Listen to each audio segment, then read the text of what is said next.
कुठली रास 2026 मध्ये धुरंधर असणार आहे? मी हाच पहिल्यांदा वाक्य बोलेन की पाचो उंगलिया घी में अशी जर का कुठली रास असेल तर ती म्हणजे असं 7:30 मध्ये तिने प्रवेश केलाय जस्ट असं गरम गरम. तर मेष राशीसाठी 2026 कसं आहे? क्राईम पेट्रोलची खूप छान लाईन आहे की सावधान रहे सतर्क रहे. मेष राशीला हीच गोल्डन टीप आहे की तू म्हणाली होतीस की नवले ब्रिजला जे ऍक्सिडेंट होतात त्याच्या मागे एक ज्योतिषशास्त्रीय कारण आहे. तिथे असे सर्रास ऍक्सिडेंट्स होणं आणि अशा मिसशाप होणं, ज्योतिषशास्त्र आणि न्यूमरोलॉजी इथे ब्लेंड करून मी थोडक्यात तुला सांगते. 2026 तू राशीला कसं जाणार आहे? म्हणजे रिलेशनशिपच्या बाबतीत चांगलं जाणार आहे, वाईट जाणार आहे? मी असं म्हणेल की रिलेशनशिपच्या बाबतीत न्यूट्रल आहे. धनुरास ही दमदार रास आहे. लग्न वगैरे जमणारच आहे, करून टाकायची. करूनच टाका. मकर राशीचे जेव्हा लोक माझ्याकडे पत्रिका घेऊन येतात, काय मॅडम आता मकर राशीचं सांगायचं, आम्हाला तर जन्मापासूनच 7.5 लागलेली आहे. ये दुःख खतम काहे नाही होता बे. सिंह राशीचा 2026 मध्ये सगळ्यात मोठा प्रॉब्लेम कोणता होणार आहे? की दोघात तिसरा, आता सगळं सगळं विसरा. तर तसा तो प्रकार आहे. थोडक्यात एक्स्ट्रा मॅरिटल अफेअर जर का कोणाच्या करण्याचं डोक्यात आलं तर तुमची वाट लागू शकते. मार्च आणि एप्रिलमध्ये जे संवत्सर चालू होत आहे त्याचं नाव पराभव आहे. जमिनीवरचं वॉर न होता हे काहीतरी एक सायबर वॉर किंवा एक प्रकारचं टेरिफ वॉर. सोन्याचे भाव आरामात 1.5 लाखाच्या वर जात आहेत. तुला आठवतंय की नोटबंदीसारखा एक कुठला तरी एक मोठा निर्णय घेतला होता मोदीजींनी. 2026 सगळ्या राशींसाठी कसं जाणार आहे आणि सगळ्यात मोठा प्रॉब्लेम काय?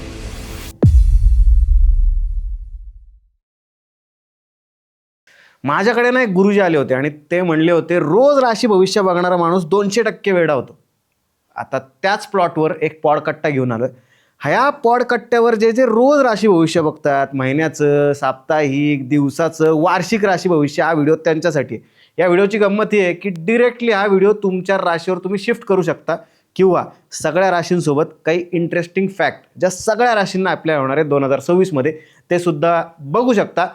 2026 तुमच्या राशीला कसं जाणार आहे त्याचा हा व्हिडिओ आहे आणि या व्हिडिओतनं तुम्हाला कळणार आहे की 2026 मध्ये कसली काळजी घ्यायची. 2026 मध्ये कोणाकडे पैसा आहे, कोणाची लग्न जमणार आहेत आणि कोणाचं आयुष्य भारी होणार आहे. आणि हे सगळं सांगायला माझी एक मैत्रीण सोबत आली आहे, सुपर्णा नाईक. आणि सुपर्णा, माझा पहिलाच प्रश्न तुला हा आहे की म्हणजे तू कॉम्प्युटर इंजिनियर आहे, म्हणजे तू का राशी भविष्य सांगायला आली आहेस या पॉडकट्ट्यावर? कसं आहे ना सूरज, इंजिनियर मुळातच एक चिकित्सक किंवा क्युरिओसिटी ही त्याच्यामध्ये असलीच पाहिजे आणि असतोच. माझी सुरुवातच ज्योतिषशास्त्र शिकण्याची फार एक फनी किस्स्यानी झाली की बाबा हे सगळं चुकीचं आहे आणि हे सगळं थोतांड आहे. म्हणजे हा मला सगळा डिसबिलीफ असणारा प्रकार होता काही वर्षांपर्यंत. आणि असंच काहीतरी हे चुकीचं आहे असं म्हटलं आपण जरा त्याला ट्राय देऊन बघूयात. आणि I started in lot many books ॲस्ट्रॉलॉजीवरती. बरेच गुरूंना मी समक्ष जाऊन त्यांच्याकडून शिकून घेतल्या गोष्टी. आणि जसजशा मी पत्रिका उलगडत गेले आणि त्यांच्याबद्दलचे कॅल्क्युलेशन्स, कारण इंजिनियर आणि कॅल्क्युलेशन्स आणि मॅथ्स हे इनसेपरेबल गणित आहे. आणि ज्योतिषशास्त्रामध्ये काय, आपण ज्योती आणि ईश ते कॉम्बिनेशन जर का बघितलं तर ज्योती म्हणजे लाईट आणि ईश म्हणजे ईश्वरीय. So you are guiding someone with a divine light. So it is like a road map. आणि मी असंच रँडमली सांगायला लागले आणि ह्या सगळ्याच गोष्टी बरोबर येत राहिल्या. एक 4-5 वर्षाच्या सगळ्या गोष्टीनंतर मला हे कळलं की अरे बॉस, हे म्हणजे काय असं फेक सायन्स वगैरे नाही आहे. कारण आपल्याकडं आत्तापर्यंत ना मी एक ह्या गोष्टीला थोडं छेद देऊ शकते. एक कोट करण्यासाठी ॲस्ट्रॉनॉमर आणि ॲस्ट्रॉलॉजी ह्याला अजूनही ना फार एक वेगळ्या प्रकारे लोक बघतात. ॲस्ट्रॉनॉमर आहे म्हटलं की अरे हा जरा म्हणजे खूपच हायली इंटेलेक्च्युअल व्यक्ती आहे. आणि ॲस्ट्रॉलॉजी म्हटलं की अरे हां, म्हणजे हे असंच पत्रिकेचं वगैरे वगैरे वगैरे. पण आफ्टर स्टडिंग सो मेनी, म्हणजे हजारोंच्या वर मी पत्रिका आता बघितलेल्या आहेत आणि माझा त्यातला डीप अभ्यास आहे. आणि गेले कित्येक वर्ष जुळ्या मुलांच्या पत्रिकेवरती माझा रिसर्च चालू आहे. सो हे करता करता आता मी ह्या ठाम मतावरती आहे की ज्योतिषशास्त्र ह्यासारखं ठाम प्रिडिक्शनचं एक टूल आपल्याकडे आहे. सो ॲज अ इंडियन आणि ॲज अ ज्योतिषशास्त्र मी खूप स्वतःला ब्लेस्ड मानते की एक I am in authority figure, की मी ह्यावरती एक अभ्यासपूर्वक स्वतःला रिसर्चर्स म्हणून मानू शकते आणि लोकांना त्याबद्दल गाईड करू शकते. विषयाला सुरुवात करू, पण त्याच्या आधी मला सगळ्यात महत्त्वाची गोष्ट सांग की हा व्हिडिओ ज्यांचा राशी भविष्यावर विश्वास नाही आहे त्यांनी का बघायचा? आता ह्याला मी एक खूप छान उदाहरण सांगेन. प्रत्येकानेच खूप काही I guess few years back Virat कोहलीचा एक प्रेस कॉन्फरन्स सगळ्यांनी बघितलं असेल आणि त्याचे क्लिप्स आपल्या सगळ्या इन्स्टावरती फिरत आहेत की डू आय लुक लाईक पूजा पाठ टाईप्स असं विराट कोहली म्हणाला होता. आणि ते काही वर्षापूर्वीची विराटचं statement, do I looks like पूजा पाठ टाईप्स, आणि cut to next after few years after marrying Anushka, Ujjain म्हणू नका, नीम करोली बाबा म्हणू नका, आणि प्रेमानंदजी महाराजांकडे तर ते सातत्याने जातात. तर हे जे ट्रान्सफॉर्मेशन आहे, तर मला हा वाटतं हा प्रत्येकाच्या अनुभूतीचा प्रकार आहे. म्हणजे काही वर्षांपूर्वी विराट कोहलीसुद्धा हाच म्हणणारा मुलगा होता, की मी काय पूजापाठ टाइप्स तुम्हाला वाटतो का? आणि आता तो प्रत्येक धार्मिक स्थळांना भेट देताना दिसतोय, आणि असं नाही की त्यांनी संन्यास घेतलेला आहे. तो क्रिकेट जगामध्येही आत्तापर्यंत एक अनबिटेबल किंग आहे. त्यांनी आत्ताच छान दोनदा सेंचुरीज केल्यात. सेंचुरी केली. आणि आता रिसेंटली आपण बघितलं, की प्रेमानंदजी महाराजांकडे गेल्यानंतर एवढं सगळं नेम, फेम आणि पैसा मिळाल्यानंतर सुद्धा जेव्हा त्यांना विचारलं, की अप्रसन्न तो हो ना, तर तेव्हा त्यांचं असं म्हणणं होतं, की मला फक्त प्रेम आणि भक्ती द्या तुमची. म्हणजे ultimately what they are asking, की भक्ती आणि प्रेम द्या. त्यामुळे मला सांगायचा मुद्दा असा आहे, की जे नॉन बिलिव्हर आहेत ॲस्ट्रॉलॉजीमध्ये, त्यांनी आत्ताच्या आत्ता हा व्हिडिओ स्विच करावा. आपल्याकडे स्वायपिंगचे बरेच ऑप्शन्स आहेत.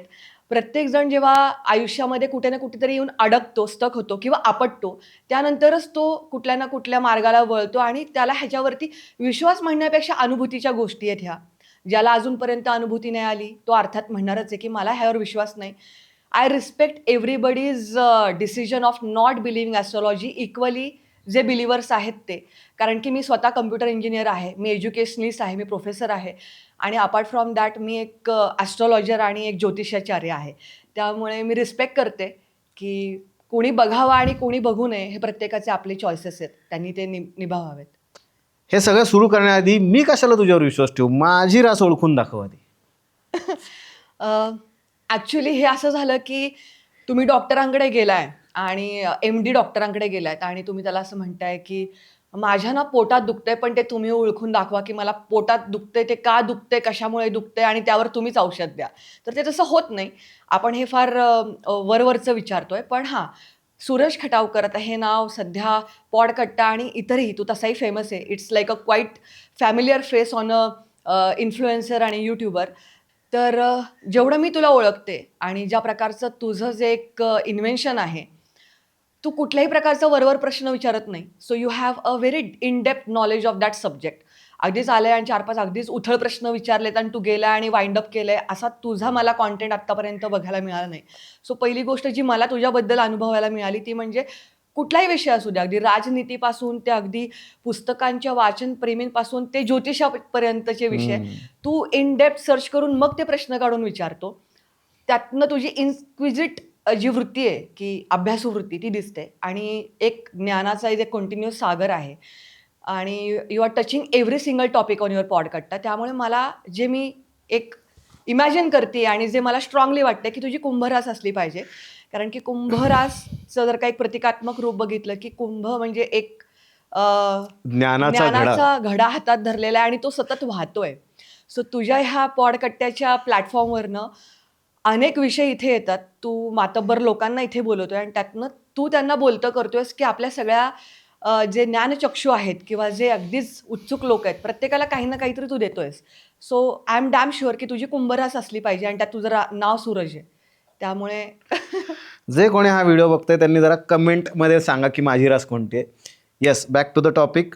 2026 येते. राशींवर शिफ्ट करण्याआधी मला सांग, हे 2026 तत्सम सगळ्या राशीला, या जगाला, अगदी छोट्या एखाद्या माणसांपर्यंत, मोठमोठे प्लेयर्स असतात, बिझनेसमॅन असतात, अगदी नरेंद्र मोदींसारखे व्यक्ती, त्यांच्यापर्यंत सगळ्यांना 2026 सगळ्या 12च्या 12 राशींना नक्की कसं जाणार आहे? आता मी पुन्हा ह्यामध्ये 2 टोकांचा ब्लेंड करणार आहे, की ज्योतिषशास्त्र आणि न्यूमरोलॉजी म्हणजे अंकशास्त्र. तर सगळ्यात पहिल्यांदा म्हणजे 2026 ह्याची आपण थोडीशी टोटल बघूयात. बरोबर? सगळ्यांना माहिती आहे, की 2020 म्हणजे 2020 हे कशासाठी फेमस होतं? कोरोना. बरोबर? मी निगेटिव्हिटी टिंज देत नाहीये ह्याला 2026ला. पण 2020ची टोटल 4 येत होती, आणि 4 म्हणजे राहू. राहू is anything which is outer a virus. आणि सगळ्यांना माहिती आहे, की कोरोना हा एक व्हायरल होता किंवा व्हायरस होता, की ज्यातनं एवढ्या मोठ्या प्रमाणात जीवितहानी झाली. सो आपण सगळ्यात पहिल्यांदा हे तर मानलंच पाहिजे, की नंबर्सची एक वेगळी गेम आहे, त्याची एक वेगळी एनर्जी आहे, आणि त्याचे 100% परिणाम हे पूर्ण जगावरती होतात. कमिंग बॅक टू 2026मध्ये काय होईल, त्याची टोटल काय 2026, बरोबर. म्हणजे टोटल शेवटी काय येते तुमची की 10 आणि 1 हा सूर्याचा आकडा आहे. सूर्य म्हणजे काय, तुमची इम्युनिटी. सूर्य म्हणजे काय, गव्हर्नमेंट. सूर्य म्हणजे रूल्स, रेग्युलेशन. आणि आपण असंही म्हणू शकतो की तुमच्यातली एक ॲथॉरिटी. सो जी लोक गव्हर्नमेंटमध्ये आहेत किंवा जी लोक आपण असं म्हणू की 1 नंबर रूल्ड आहेत किंवा सिंह राशीचे आहेत, त्या सगळ्यांसाठी हे अफलातून इयर जाणार आहे. आता ह्यामध्ये सगळ्याच गोष्टी एकदम मस्त आहेत का, तर आपण थोडंसं ते कट डाऊन करूयात की नुसताच नंबर आणि नंबर गेम म्हणजे सगळं काही आहे का, तर तसं नाही आहे. मेदनीय ज्योतिष म्हणजे काय? मेदनीय ज्योतिष हा एक खूप इंटरेस्टिंग मुद्दा आहे. तर इथे आपण एका व्यक्तीची रास बघत नाही. मी स्वतः एक ज्योतिषाचार्य आहे. मला प्रत्येक देशाची रास बघून त्याचं भविष्य काढणं आणि त्याचे माझे बरेच लेख प्रसिद्ध होत असतात. तर आपल्या भारताची मकर रास आहे. प्रत्येक राष्ट्राच्या वेगवेगळ्या राशी आहेत. मग प्रत्येक राष्ट्राला हे वेगवेगळं जातंय. पण एक कॉमन थीम आहे की जी मी सांगते. आता आपल्याकडे येते की 31 डिसेंबर आपण सगळे सेलिब्रेट करतो. हे इंग्लिश न्यू इयर आहे. आणि ॲक्च्युली आपलं जे हिंदू नववर्ष आहे, हे चालू होतं प्रतिपदा, म्हणजे आपण चैत्र शुद्ध प्रतिपदा म्हणतो, की थोडक्यात काय तर गुढीपाडवा. आणि संवत्सर हा प्रत्येकाने आत्तापर्यंत नाव ऐकलं असेल.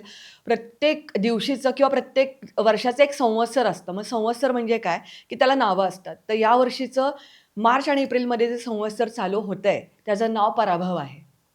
आता ज्या संवत्सराचं नावच पराभव आहे, अजिबात घाबरून जायची गरज नाहीये. म्हणजे इथे आम्ही वाट बघून बघून थकतो की आता पुढचं तरी वर्ष चांगलं जाईल. आला डिसेंबर, बाबा हे वर्ष संपलं आणि तू आता हे पुढचं वर्ष पण पराभवाचं सांग. Precaution is always better than cure. तुम्हाला जर का अगोदर माहिती आहेत की तुम्हाला पुढे जाऊन काय नक्की गार्ड्स अप ठेवायचे आहेत का गार्ड्स डाऊन करायचे आहेत, तर you can have a fantastic year. फक्त असे की युद्ध अजून संपलेलं नाही आहे, त्यामुळे तुम्ही गार्ड्स डाऊन करू नका. हे मला ह्या पॉडकास्ट थ्रू सांगायला आवडेल. त्याची 2-3 कारणं आहेत सूरज, ते मी अगदीच थोडक्यात सांगते. सो 2026मध्ये संवत्सराचं नावच पराभव संवत्सर आहे. आता पराभव म्हणजे काय, की युद्ध असेल तरच एक कोणीतरी जिंकतो आणि कोणाचा तरी एकाचा पराभव होतो. म्हणजे युद्ध हे 100% पुढच्या वर्षी आहे. कुठल्या राशीचा पराभव होणार आहे, त्यात माझी रास नसावी म्हणजे झालं. आपण ते मुद्द्यावर जेव्हा प्रत्येक राशीचं येऊ तेव्हा मी ते नमूद करेन. ओके. पण आता आपण एक नटशेलमध्ये सांगतोय. तर पराभव संवत्सर आहे, त्यामुळे युद्ध आहे. आणि युद्ध कधी होते, तर आपल्याकडे ना एक खूप महत्त्वाचे काही मुद्दे बघावे लागतात आम्हा ज्योतिषशास्त्रांना, की नक्की ग्रहणं कधी-कधी आहेत. कारण की कोणी मानो अथवा न मानो, ग्रहणाची जी एनर्जी आहे, म्हणजे सूर्यग्रहण आणि चंद्रग्रहण, फॉर एनी गिव्हन टाईम प्रत्येक वर्षी 1-2 सूर्यग्रहणं ही ठरलेली असतात. सो ह्या वर्षीचं जे ग्रहण पहिलं होतंय, तर ते फेब्रुवारीमध्ये होते सूर्यग्रहण आणि कट टू मार्चमध्ये चंद्रग्रहण आहे.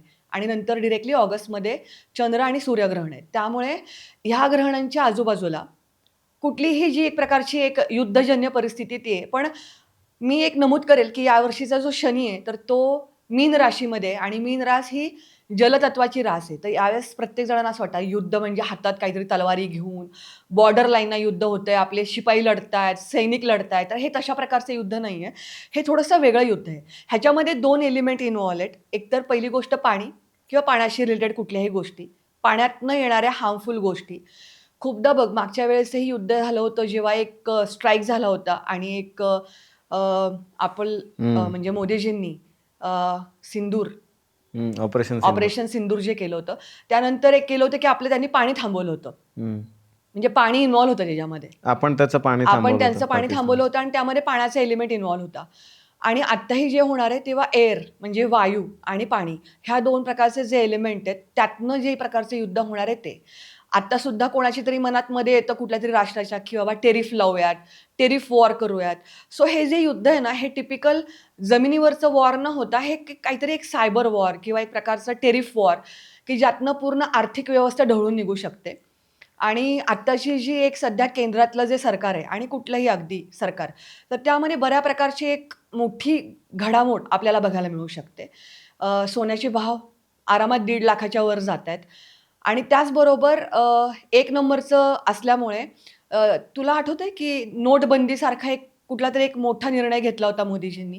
तर तसा कुठलातरी एक प्रकारचा मोठा निर्णय की ज्यातनं पूर्ण एक आपण म्हणू की एक राष्ट्र जरा हादरून जाईल, अशा प्रकारचे निर्णय आपण एक्सपेक्ट करू शकतो 2026मध्ये. त्यामुळे मी हिंट दिलेली आहे. जेव्हा हा खरंच निर्णय होईल तेव्हा हा पॉडकास्ट लोक बघतील आणि ह्याचा रेफरन्स घेऊन लोकांना कळेल. आपण हा डिसेंबरमध्ये करतोय आणि घोडा मैदान दूर नाहीये. बापरे! चला, आपल्या 500-2000च्या नोटा, 2000च्या नोटा तर बंद झाल्या. 500च्या नोटा आत्ताच त्याचं काहीतरी करायला सुरुवात करा, बँकेत भरायला सुरुवात करा. नाही, मी रेफरन्स हा देतेय की तशा प्रकारचं काहीतरी एक विचित्र होऊ शकतं. अच्छा. हां, नाहीतर आपण 500च्या नोटा बाजूला काढून ठेवायचं आणि भलतंच 100च्या नोटा गायब व्हायच्या. कारण की दुसरी महत्त्वाचा रेफरन्स असा आहे की राहू जातो शततारका नक्षत्रामध्ये आणि राहू आणि केतू सारखा अनप्रिडिक्टेबल ग्रहच कुठला नाहीये. तर त्यामुळे तुम्ही जो विचार केला नाहीये, अशा प्रकारचे रिइन्फोर्समेंट आपल्यावरती होऊ शकतात की ज्याला आपण तयारच नाही होत. हो. 2026 सुरू होतंय आणि सगळ्यात पहिली रास आहे मेष रास. तर मेष राशीचं हे वर्ष कसं जाणार आहे? कारण नुकतीच असं 7.5मध्ये तिने प्रवेश केलाय, जस्ट असं गरम-गरम. तर मेष राशीसाठी 2026 कसं आहे? सगळ्यात पहिलीच रास मेष रास आहे आणि 7.5चा अनुभव घेणं हे तितकंसं लोकांसाठी पचवणं अजून डिफिकल्ट जातंय. खूपदा 7.5चा जो पहिला टप्पा आहे ना, हा नेहमीच चॅलेंजिंग असतो. त्याचं कारण आहे जेव्हा आपण एकदम लख्ख प्रकाशातनं अंधारामध्ये येतो ना, आपल्याला काहीच दिसत नाही. हा सगळ्यांचा अनुभव असेल. आत्तापर्यंत जी मेष राशीची लोकं 7.5मध्ये जस्ट एंटर झाली आहेत ना, ते अजून थोडं चाचपून बघतायत, की नक्की आमच्याबरोबर घडतंय तर काय घडतंय? मग 2026मध्ये त्यांना काय एक्स्पेक्टेड आहे? तर थोडीशी एनर्जी आहे ती त्यांनी मॅच करू शकतात त्यांच्या स्वतःच्या राशींबद्दल. हे आपण लग्न राशीनुसार सांगतोय, त्यामुळे तुम्ही कोरिलेट करू शकता. थोडेसे खट्टे-मिठे अनुभव आहेत. कारण की लग्न राशीनुसार त्यांचा जो शनी आहे, तर तो आता व्ययस्थानात आहे. मग व्यय म्हणजे काय? तर व्यय म्हणजे खर्च होणं. 3 गोष्टी खर्च होत असतात. एकतर वेळ, पैसा आणि एनर्जी. आता मग इथे जेव्हा शनी येतो, तेव्हा त्यांच्या ह्या सगळ्या गोष्टी आहेत. म्हणजे फुकटचा एकदम अनग्रेटफुल गोष्टींवरती त्यांचा वेळ वाया जाणं, त्यांची शक्ती वाया जाणं, त्यांचा पैसा वाया जाणं, ह्या सगळ्या गोष्टी तुम्हाला अनुभवायला मिळतील. त्यामुळे मी तर असं म्हणेल, की कुछ खट्टे, कुछ मीठे असे अनुभव आहेत. अजून मी पुन्हा एकदा सांगते, की ज्योतिषामध्ये कुठलाही एक ग्रह तुमचं पूर्ण नशीब ठरू शकत नाही. त्यामुळे आपण let's not make Shani as a big villain here, की शनी महाराजच तुमची पूर्ण वाट लावून टाकणार आहेत, तसं अजिबात नाही. त्यामुळे मेष राशीच्या मंडळींना गुरुची अत्यंत उत्तम साथ आहे. ती कशी? पुढच्या वर्षी गुरु त्यांच्या तृतीय स्थानातनं म्हणजे पराक्रम स्थानातनं जाणार. त्यामुळे त्यांच्या पराक्रम स्थानात म्हणजे आपण थोडक्यात म्हणू, की प्रवासातनं भाग्योदय हे त्यांचे शुअर शॉट आहेत. मग प्रवास कसले? मग कामानिमित्त होऊ शकतात किंवा त्यांचे कुठले तरी खूप मनात ठरवलेले काही बऱ्याच दिवसांपासून खूप लोकांचं असं असतं, की अरे मला केदारनाथला जायचं आहे, मला अगदी कुठल्या धार्मिक स्थळांना भेट द्यायचं आहे. तर त्यातनं त्यांचा भाग्योदय होऊ शकतो. मे महिन्यानंतरचा जो त्यांचा गुरु येतोय, तर तो त्यांच्या सुखस्थानामध्ये येतोय. मग सुखस्थानातला गुरु काय करतो? तर 100% त्यांच्या जागेमध्ये बदल आहे. एकतर मग त्यांना नवीन नोकरी मिळू शकते. त्यामुळे त्यांच्या कामाच्या ठिकाणाच्या जागेत बदल होऊ शकतो किंवा असंही होऊ शकतं, की ते राहतायत. त्यांनी अचानक नवीन जागा घेतली, मायग्रेट होतायत. कधीही लक्षात घ्या, की 7.5 ही तुम्हाला एक सुरवंटाचं फुलपाखरू बनण्याचा प्रवास आहे. म्हणजे कॅटरपिलर टू बटरफ्लाय. सो त्यामुळे तुम्ही जेवढं लवकर तुमच्या कम्फर्ट झोनवरती क्विट कराल. खूप लोकांना असतं, की नाही बाबा मी इथंच बरं आहे. मला इथनं नाही हलायचं. मला हे शहर नाही सोडायचं. 7.5 ह्यांना पूर्णपणे त्रास देऊन सोडते. कारण की जी लोकं फ्लेक्सिबल राहतील ह्या वर्षी, त्यांनाच पुढे जाऊन 2027मध्ये अत्यंत उत्तम फळं मिळणार आहेत. बरं, थोडक्यात मेष राशीसाठी जो हिलेगा नहीं वो खिलेगा नहीं, क्या बात है! असं जो हिलेगा नहीं वो खिलेगा नहीं. आणि राहू आणि केतूच आपण थोडंसं आपली जी मेष राशीची विद्यार्थी मंडळी आहेत, आपण त्यांच्याबद्दल बोलूयात. पंचम स्थान हे विद्याभ्यासाचं स्थान आहे, म्हणजे थोडक्यात स्टडीचं स्थान आहे. तिथे केतू आहे. So there are many distractions आणि सगळ्यात मोठं डिस्ट्रॅक्शन्स तर आपल्या हातातला मोबाईल फोन. सो मी इथं प्रत्येकाला अगदी अर्जफुली सांगते, की केतू जेव्हा पंचमात असतो, तेव्हा तुम्ही 100% जो अभ्यासामध्ये जो चॅप्टर तुम्ही ॲज अ बॅकअपला ठेवलेला आहे किंवा एक राहू द्या, हा नको करायला, हा येणार नाही, तोच येणार आहे. त्यामुळे वाह! त्यामुळे तुम्ही कुठलीही गोष्ट अगदी देवाच्या भरोश्यावर सोडून जाऊ नका. गिव्ह युअर नॉट 100% टू 100% तेव्हा तुम्हाला 100% रिझल्ट मिळणार आहेत. केतू पंचमात ही अजून एक गोष्ट आहे, की जी मेषी राशीचे काही ज्या आपल्या अगदी माता-भगिनी आहेत आणि त्या प्रेग्नंट आहेत. कारण की केतू हा एक कट्स आणि अचानक काही मिशॅप्स त्याही दर्शवतो. त्यामुळे जर का कोणी प्रेग्नंट असेल आणि त्यांना पुढं प्रॉपर काळजी घ्यायची आहे, तर केतू हेच दर्शवतो की you go head with a proper medical assistance. Otherwise मग तिथे थोडेसे कॉम्प्लिकेशन्स होऊ शकतात. त्यामुळे अगदीच कॅज्युअल ॲटिट्यूडनी जाऊ नका. आणि राहिला प्रश्न आपले जे प्रेमी युगुल आहेत, कारण की पंचम स्थान हे लव्ह रोमॅन्स ह्याचं पण स्थान आहे. आणि केतू ही कटिंग एनर्जी आहे. म्हणजे केतूचा आणि रोमान्सचा लांब-लांबपर्यंत काही संबंध नाही आहे. ज्योतिषशास्त्रामध्ये आम्ही केतूला संन्यासाशी जोडून बघतो, की ज्याने सगळं सोडलेलं आहे आयुष्यामध्ये. मग तुम्ही इमॅजिन करा, जेव्हा केतूसारखा ग्रह पंचम स्थानामध्ये, की जे प्रेमाचं स्थान आहे, तिथे येतो, तेव्हा नक्की तो काय फळं देईल? सो कुठेही तुम्ही डोळसपणे पुढे जावा. प्रेमामध्ये आपण शब्द ऐकतो, की प्रेमात पूर्णपणे आंधळा झाला. सो आंधळा होऊन खड्ड्यात पडण्यापेक्षा डोळस प्रेम करा. आणि त्याला ज्याला लग्नापर्यंत नेता येईल, अशाच गोष्टींपर्यंत तुम्ही तुमची एनर्जी आणि टाईम वाया घालवा. अदरवाईज 2026च्या एंडपर्यंत येता तुम्हाला रिग्रेट करावा लागेल. 2026 मेष राशीला श्रीमंत करणार आहे का गरीब करणार आहे? पैसा किती येणार आहे 2026 मध्ये? पैसा जाण्याच्या गोष्टी भरपूर घडतील. त्यामध्ये तुला मी एक सगळ्यांना हिंट ही देते, की जेव्हा कधी 11व्या स्थानामध्ये राहू असतो, ते मित्रांचं स्थान आहे. आता आपल्याकडे ना आजकाल सूरज एक खूप महत्त्वाची गोष्ट आहे, की आपल्याला लोकं अजूनही ओळखता येत नाहीत. आपल्याला जो वाटतो ना, की अरे हा माझा मित्र आहे, ही माझी मैत्रीण आहे, हा असं करूच शकत नाही. तो काय करू शकतो हे वेळ आल्यावरती कळतं आणि आपला ना तो एक भ्रमाचा भोपळा जो असा फुटतो. आणि 7.5मध्ये निम्म्याच्या वर लोकांना त्रास होण्याचे हेच कारण आहेत, की त्यांची सगळी भ्रमाची भोपळी आहेत ती फुटतात आणि त्यातनं वाटतं, की अरे आपल्याला तर वाटलं नव्हतं, की ऐसा कुछ कर पाएगा. तर तुम्ही जर का असे तुमच्या मित्राला असेच सांगून पैसे दिले, तर मी तुम्हाला 100% सांगते, की ते पैसे परत तुम्हाला मिळणार नाही. कोणालाही जामीन राहू नका. कोणालाही पैसे असेच देऊ नका. शेअर मार्केटच्या इन्व्हेस्टमेंटमध्ये तुम्ही नीट जावा. इंट्राडेमध्ये खेळलात तर तुम्हाला जबरदस्त फटका बसेल. त्यामुळे तुझ्या प्रश्नाचं उत्तर हे असेल, की डोळस इन्व्हेस्टमेंट करा आणि लाँग टर्मची करा. शॉर्ट टर्ममध्ये गेलात तर मोठ्या खड्ड्यात पडाल. लाँग टर्ममध्ये गेलात तर लंबी रेस का घोडा बहुत कुछ कर सकता है. 2026 हे मेष राशीसाठी कसं आहे? म्हणजे लग्न बिग्न ठरणार आहेत का पोरांची? म्हणजे रिलेशनशिपसाठी कसं आहे? लग्न ठरण्याचा हा सूरज ह्यांचा काळ आहे ना, हा जनरली मे नंतरच चालू होईल. सो मे ते ऑक्टोबरची जी विंडो त्यांना मिळतीये लग्नासाठी, तर त्यावेळेस त्यांनी ते प्रॉपर बघून पुढे जावं. आणि जसं मी सांगितलं, की ज्यांना लव्ह मॅरेज क्लम अरेंज मॅरेजमध्ये कन्व्हर्ट करून करायचं आहे, तर त्यांनी पुन्हा एकदा पूर्ण रिसर्च आणि पूर्ण माहिती काढूनच पुढे जावं. अदरवाईज त्यांना फसवणुकीचे भरपूर चान्सेस त्यामध्ये आहेत. मेष राशीसाठी 2026 हेल्थ वाईज कसं आहे? हेल्थ वाईज त्यांना भरपूर चॅलेंजेस आहेत. आता तू म्हणशील की अरे यार मग चांगलं काय? त्याचं कारण आहे, एक तर पहिला 7.5चा टप्पा आहे तो. व्ययस्थानातला शनी आहे आणि प्रत्येक राशीची ना दृष्टी असते, की तो तिथं बसल्यानंतर कुठे-कुठे बघतोय. आपण नेहमी असं म्हणतो, की गुरुच्या दृष्टीमध्ये अमृत आहे आणि शनीच्या दृष्टीमध्ये विष आहे. असं आपण म्हणजे आम्हीही बऱ्याच आमच्या गुरूंकडून ऐकत आलेलो आहोत. आणि जेव्हा शनीसारखा ग्रह रोगस्थानावरती बघतो, तेव्हा ते अगदी जुने बळावलेले आजार आहेत, की आत्ता आपण ते विसरलोय. पण आपल्याच चुकीच्या जीवन पद्धतीमुळे किंवा आपल्याच काही चुकींमुळे आपणच आपल्या शरीराकडे निग्लेक्ट करत राहिलो इतके वर्ष. तुम्ही विचार करा, तुम्ही तुमची कारसुद्धा जेव्हा रोज वापरता, एक 4-5 महिन्यातनं तुम्ही त्याला सर्व्हिसिंग करता की नाही?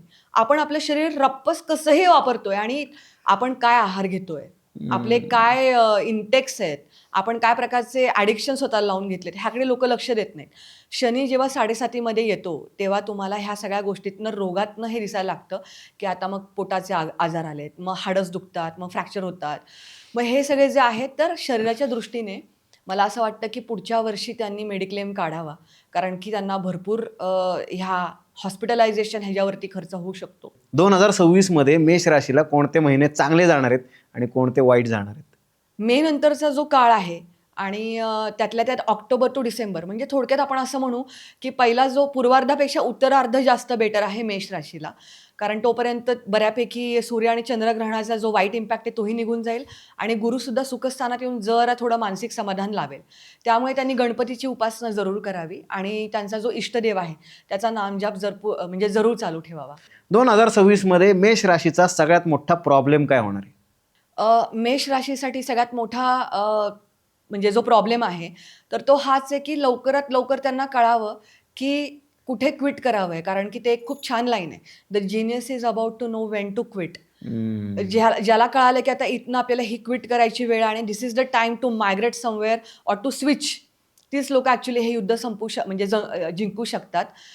कारण कुठे थांबावं आणि कुठून चालू करावं आणि कुठे पॉज घ्यावा, कुठे पॉज बटन दाबावं हे ज्यांना कळालं, तीच मेष राशीची लोकं पुढे जाऊ शकतील. मेष राशीसाठी 2026 ला सगळ्यात चांगली गोष्ट कोणती घडणार आहे? मेष राशीसाठी सगळ्यात महत्त्वाची चांगली गोष्ट म्हणजे त्यांची एखादी प्रॉपर्टी इन्व्हेस्टमेंट होऊ शकते. कारण की गुरु शनी जरी 7.5मध्ये जरी असला, तरी गुरुचं जे बळ आहे, तर ते मे नंतर अतिशय उत्तम आहे. त्यामुळे 100% गाडी विकत घेणं किंवा वाहन सुख किंवा म्हणजे अगदी आपण म्हणतो ना, की ड्रीम डेस्टिनेशनला ट्रॅव्हल आणि वास्तुसुख ह्या सगळ्या प्रकारची जी काही फळं आहेत, म्हणजे आपण त्याला म्हणू ब्लेसिंग्स आहेत, ती मेष राशीला मिळू शकतात. मेष राशीसाठी 2026 चांगलं जावं यासाठी एक गोल्डन टिप दे. क्राईम पेट्रोलची खूप छान लाईन आहे, की सावधान रहे, सतर्क रहे. मेष राशीला हीच गोल्डन टिप आहे, की सावधान राहा आणि सतर्कतेने पुढे जावं. पुढची रास आहे वृषभ. वृषभ राशीसाठी हे 2026 कसं जाणार आहे, म्हणजे हेल्थ वाईज, वेल्थ वाईज कसं जाणार आहे? पैसा बिसा येणार आहे का यावर्षी?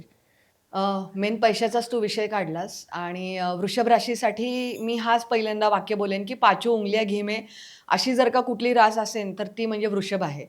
म्हणजे बिनधास्त अगदी तुला आश्चर्य वाटण्याचं कारण नाही आहे. त्याची कारणं तशी आहेत तुला मी सांगते. सुरुवातीलाच गुरु त्यांच्या धनस्थानात आहे. गुरुचं महत्त्वच हे आहे, की तो ज्या ठिकाणी जातो किंवा ज्या स्थानामध्ये जातो, त्याची तो वृद्धी करतो. म्हणजे सपोज 10x आहे, तर तुम्हाला 100x फलं मिळणार. मग ह्या इन्व्हेस्टमेंट तुमच्या कुठल्याही असू शकतात, की त्या आत्ताच्या आहेत किंवा फार पूर्वी केलेल्या आहेत. तर सुरुवातीचा गुरु धनस्थानातला एकदमच अमेझिंग आहे. बरं ह्यांची ही 7.5 वृषभ रास या 2026 साली असं रेंटवर घेता येईल का? म्हणजे 10x पैसा, 10x पैसा. काश अगर ये पॉसिबल होता. तुझ्या राशीकडे जेव्हा येऊ तुला वाटेलच की बाबा आपलं पण खरं let's change the topic. Yes. So वृषभ राशीसाठी शनी पण त्यांच्या लाभस्थानात आहे. त्यामुळे आपण असं म्हणू की सगळ्याच दिशेने म्हणजे प्रोफेशनली म्हणा, पर्सनली म्हणा, सगळ्या साईडनी अतिशय उत्तम ग्रोथ आहे. मेपर्यंतचा गुरु हा तुम्हाला अगदी उत्तम धनस्थान म्हणजे काय आपण त्याला म्हणू की मल्टिपल इन्कम सोर्स तर तो हा देणारच आहे. म्हणजे काही लोकं जे ऑलरेडी जॉबमध्ये आहेत त्यांना अचानक असं वाटेल की अरे आपण एक एक साईड हसल करावं आणि तिथनंही करावं, तिथनंही काही 4 पैसे मिळावेत आणि हे सगळं खरं होणार आहे. बरं प्रत्येक वेळेस हे जॉब किंवा हार्डवर्कनीच येतील असं काही आहे का? तर अजिबात नाही. मी स्वतः लॉटरी वगैरे ह्या गोष्टींना मानत नाही. पण स्पेक्युलेशन किंवा आपण असं म्हणतो ना की वडिलोपार्जित काहीतरी आपण अगदी संपत्ती असते आणि कोणाला तरी कळतं की अरे आपले आजी-आजोबा काहीतरी असं काहीतरी घडलेलं आहे आणि आपल्याला अचानक काहीतरी एक प्रॉपर्टी मिळाली आणि त्यातनं आपलं लाईफ सेटल झालेलं आहे. अचानक धनलाभ. अचानक धनलाभ जो आहे, तर ही जी गोष्टी आहेत ना, आता हे नशिबात असं आहे, की करोडो लोकं वृषभ राशीत आहेत. प्रत्येकाला काही त्यांच्या आजी-आजोबांनी सोडलेला वारसा हक्कातनं मिळालेला नाहीये. हा शेवटी नशिबाचा प्रश्न आहे आणि म्हणूनच प्रत्येकजण ज्योतिषाकडे येतो कारण की प्रत्येकाची कुंडली वेगळी, प्रत्येकाचे कर्म वेगळे आहेत. पण जनरलाइज स्टेटमेंट जर का बघितलं, तर मोटामोटी वृषभ राशीला हे जे 2026 वर्ष ते अतिशय उत्तम आहे. त्यात मला निगेटिव्ह सांगण्यासारखं काही नाहीच आहे ॲब्सोल्युटली. बरं मे नंतर जो गुरु येतोय, तर तो त्यांच्या तृतीयेत येतोय. बरं ते आहे पराक्रम स्थान. पराक्रम स्थानामध्ये आपण असं हेही म्हणू शकतो, की ते तुमच्या भावंडांचं पण आहे. आपल्यामध्ये खूपदा असं होतं, की काही लोकं भावंडांपासून लांब गेलेली असतात. तर ते त्यांच्याबरोबर त्यांच्यात मनमुटाव असतील, तर ते एकत्र येऊ शकतील. आपल्यामध्ये माहिती आहे भावकीचा विषय खूप भावकीचा क्रिटिकल विषय आहे, खोल असतो आपल्याकडे. सेन्सिटिव्ह आहे आपल्याकडचा. तर जी अशी काही आहेत, की काही कारणास्तव त्यांच्यात वाद निर्माण झाले होते. तर ती परत एकत्र येऊ शकतात. करण त्यांच्याबरोबर अर्जुन एकत्र येणार आहेत. करण अर्जुन एकत्र येण्याची ही अगदीच उत्तम काळ आहे आणि छान ट्रॅव्हल्स होऊ शकतात. बरं मास मीडिया, मीडिया पत्रकारिता जो आपला चौथा स्तंभ आहे, तर त्या सगळ्या लोकांना जे आपले पत्रकार मित्र आहेत, जे इन्फ्लुएन्सर्स आहेत, कारण की तिसरं स्थान हे मीडियाचं आहे, की ज्यातनं आपण एका एका क्लिकवरती किंवा एका रीलवरती हजारो करोडो लोकांपर्यंत पोहोचू शकतो आणि we cannot underestimate the power of media. त्यामुळे तिसऱ्या स्थानात जेव्हा गुरु येतो आणि जी वृषभ राशीची जी ह्या कार्यक्षेत्रात काम करणारी मंडळी त्यांना अतिशय उत्तम आहे. आणि शेवटचा ऑक्टोबर टू डिसेंबरचा जो काळ आहे, तर तोही गुरुच्या दृष्टीने अतिशय उत्तम आहे. कारण की तो सुखस्थानामध्ये येतोय आणि नाव जसं सुखस्थान आहे, की जेव्हा तुम्ही एक इंटरनली तुम्ही कंटेंट असता किंवा सुखी असता, that reflects on every area of your life. आणि तुम्ही जर का आतून अनहॅपी असाल, मग तुमच्याकडे अगदी तुम्हाला काश्मीरमध्ये जरी नेऊन ठेवलं, तरी पण तुम्हाला तिथे सुद्धा दुःखी किंवा एक वाईट वाटत राहू शकतं. त्यामुळे की how you take your life as in nutshell. तर मला असं वाटतं वृषभ रास ही प्रिडॉमिनंटली ह्या वर्षातली सगळ्यात मस्त गाजवणारी रास आहे. त्यांच्यासाठी मी असं सांगेल की जी टीप आहे किंवा कुठली साधना करावी, तर वृषभ राशीचा जो काय आपण त्याला म्हणू की जो ग्रह आहे, तर तो शुक्र आहे. तर त्यासाठी शुक्र म्हणजे लक्ष्मी. बरं, लक्ष्मी ही कधी एकटी येत नाही. जिथे विष्णू असतो तिथे लक्ष्मी येते. त्यामुळे वृषभ राशीच्या लोकांनी विष्णू सहस्त्रनाम आणि कनकधारा स्तोत्र ह्या 2 गोष्टींचा जर का रिसायटेशन म्हणजे मंत्रपठण आणि तुम्हाला संस्कृत जर का डिक्शन किंवा तुमची तेवढी वाचा शुद्ध नसेल, तर तुम्ही ते ऐका. ते इक्वली मॅजिकल आहे आणि ही गोल्डन टिप आहे त्यांच्यासाठी, की त्यांनी जेवढे जास्त विष्णूची उपासना आणि कनकधारा स्तोत्र ह्याचं पठण केलं तर जास्त उपयुक्त होईल. हे वृषभ राशीची 2026 मध्ये लग्न बिग्न ठरणार आहेत की नाही? ॲक्च्युली वृषभ राशींसाठी पूर्ण वर्षच लग्नासाठी अतिशय उत्तम गुरुचं पाठबळ आहे. आपण असं म्हणतो की संतती सुख आणि लग्न ह्या 2 गोष्टी ज्या आहेत त्या गुरुच्या पाठबळीशिवाय होऊच शकत नाही. त्यामुळे ज्योतिषशास्त्रामध्ये जेव्हा कधी गुरु असतो किंवा शुक्र असतो तेव्हा लग्नाचे मुहूर्तच नसतात. तर फॉर्च्युनेटली जसं असं पुन्हा म्हणजे मी ॲज अ ज्योतिष बायास नाही आहे, पण वृषभ राशीचं आत्ता असं आहे की त्यांनी फक्त मनात ठरवावं आणि त्याच्या त्या गोष्टी व्हाव्यात. इतकं सुरेख वर्ष आहे. तर लग्नाच्या दृष्टीने अगदी जानेवारी टू ऑक्टोबर म्हणजे दिवाळीपर्यंतचा हा काळ अतिशय उत्तम आहे. जबरदस्त लग्नाचे योग आहे. जे लग्नाळू आपल्या इथली मुलं आहेत वृषभ राशीची त्यांनी लग्न करूनच टाकलेलं जास्त उत्तम राहील. वृषभ राशीसाठी 2026 मधला सगळ्यात मोठा प्रॉब्लेम काय? जुनी एखादी प्रॉपर्टी आहे आणि ती तुम्ही विकत घेताय आणि त्याचे डॉक्युमेंट क्लिअर नाही आणि तुम्ही असंच ओघाओघाने कॅज्युअली जाऊन सह्या वगैरे केला, तर तुम्ही तिथे खूप जास्त फसू शकता. त्यामुळे केतू जेव्हा 4th हाऊसमध्ये असतो, तेव्हा जुनी प्रॉपर्टी घेताना किंवा 4थ्या स्थानातनं आपण मातृसुख पण बघतो. तर तुमच्या आईच्या तब्येतीची थोडीशी काळजी घ्या. सो त्यामुळे वृषभ राशीच्या लोकांना मी हे सांगेल, की सायनिंग अ डॉक्युमेंट आणि कुठल्याही जुन्या वास्तूचं डील करताना थोडंसं जरा सतर्कतेने पुढे जावा. तिथे थोडीशी गडबड होऊ शकते, फसवणूक होऊ शकते. आता इंटरेस्टिंग रास आहे इथून तिथून मिथून. तर या मिथून राशीसाठी 2026 कसं जाणार आहे? 2026 ची जर का धुरंधर कुठली रास असेल ना सूरज, तर ती म्हणजे मिथुन रास आहे. तर धुरंधरनी आतापर्यंत काय गाजवले थिएटर ते तर तुला माहिती आहे. त्यामुळे जी मिथुन रास आहे फुसफुस होणार आहे सध्या. सो धुरंधर मिथून आपण असं त्यांना म्हणू शकतो 2026. त्याला कारणं पण तशी आहेत. एकतर पहिलं म्हणजे कर्मस्थानातला शनी म्हणजे तुम्हाला तो कर्मयोगी बनवतो. म्हणजे अगदी दे आर लाईक अनस्टॉपेबल ह्या वर्षी. त्यांना कोणी थांबूच शकत नाही. बरं, पहिल्या वर्षी सुरुवातच त्यांची अशी होती की मिथुन राशीमध्येच गुरु आहे. सध्या मिथुन राशीमध्ये गुरु आहे. आणि मी असं खूपदा आत्तापर्यंत सांगते पॉडकास्टमध्ये की 2026 मध्ये एकाच वर्षात 3 वेगवेगळ्या राशीमधून गुरुचं स्थित्यंतर होतंय. म्हणजे गुरु बदलतोय. सो पहिला मिथुन राशीत येणार, मग तो कर्क राशीत जाणार आणि मग तो सिंह राशीत जाणार. त्यामुळे ह्यांच्यासाठी पहिलं म्हणजे लग्नस्थान. लग्नस्थान म्हणजे स्वतःचं व्यक्तिमत्वाचं स्थान. म्हणजे थोडक्यात काय की ह्यांच्या व्यक्तिमत्वाची जबरदस्त छाप लोकांवरती पडणार. आणि when you are in your own element ना सूरज, तुम्ही जेव्हा स्वतः कॉन्फिडंट असता की नाही हे मी कर लूंगा, तुम्ही खरंच ते करता. सो आपण असं म्हणतो ना की those who believes in themselves they can achieve anything. तर दे आर द बिलिव्हर्स. आणि गुरु जेव्हा पहिल्या स्थानामध्ये येतो तेव्हा ते दोन्ही गोष्टी वाढवतो. कुठलं? तर तुमचं सामाजिक आणि शारीरिक दोन्ही वजन वाढू शकतो. त्यामुळे थोडंसं त्या गोष्टीकडे लक्ष ठेवा. त्यानंतरचा गुरु जो आहे तर तो धनस्थानात जातोय. म्हणजे पहिलं काय? तर तुमच्या व्यक्तिमत्वात पॉझिटिव्ह बदल घडतायत. तुमचं सामाजिक वर्तुळ वाढतंय. लोकं तुम्हाला नोटीस करतायत. तुम्ही बोलतायत त्याला लोकं ऐकतायत. ह्यासारखी मला असं वाटत नाही की अजून कुठली छान गोष्ट मिथुन राशीसाठी असू शकते. कारण मिथुन रास ही बुधाच्या आधिपत्याखाली येणारी रास आहे. त्यामुळे त्यांना ना असं असतं की त्यांना सेंटर ऑफ अट्रॅक्शन व्हायला खूप आवडतं. म्हणजे की like they are very Joel. आणि आपल्यामध्ये असं ना की जो सगळ्यात जास्त बोलणारा आणि सगळ्यात जास्त चुटकुले सांगणारा माणूस असतो तो नेहमी मिथुन राशीचा असतो. आणि जेव्हा तो गुरु मे नंतर त्यांच्या धनस्थानात जाईल, अर्थात त्यांचा पैसा जबरदस्त वाढणार आहे. आणि त्यानंतर तो जेव्हा ऑक्टोबर नंतर तृतीय स्थानात येईल त्यांचा पराक्रम वाढणार आहे. मग नक्की ह्यांना प्रॉब्लेम काय? तर मिथुन राशीसाठी त्यांच्या तृतीय स्थानात केतू आहे आणि राहू त्यांच्या भाग्यस्थानात आहे. त्यामुळे तुम्ही भाग्यावर फार काही डिपेंड राहू नका. आणि दुसरी गोष्ट की जेव्हा केतू येतो तृतीय स्थानामध्ये, खूपदा असं होतं की आपल्या भावंडांशी अचानक मतभेद होतात. खूपदा असं होतं ना की कारण काहीच नसतं. We just stop talking to each other. So communication is a big की मला असं वाटतंय. जर का तुम्हाला पुढे जायचं असेल आणि एखादं खरंच रिलेशन तुमच्यासाठी काहीतरी कॉन्ट्रिब्यूट करतंय आणि तुम्हाला ते खरंच आयुष्यामध्ये हवंय, तर तुम्ही ना मौनात जाण्यापेक्षा ते बोलून सॉर्ट करा. पण हेच एक दुसरं एक आहे की मिथुन राशीसाठी काय केलं नाही पाहिजे. तर ते असं आहे की नको तिथे नको तेव्हा ओव्हर कमिटमेंटमध्ये जाऊन हां मी हे करेल, ओव्हर कॉन्फिडन्समध्ये जाऊन ओव्हर कमिटमेंट देणं हे मिथुन राशींनी ह्या वर्षी टाळलं पाहिजे.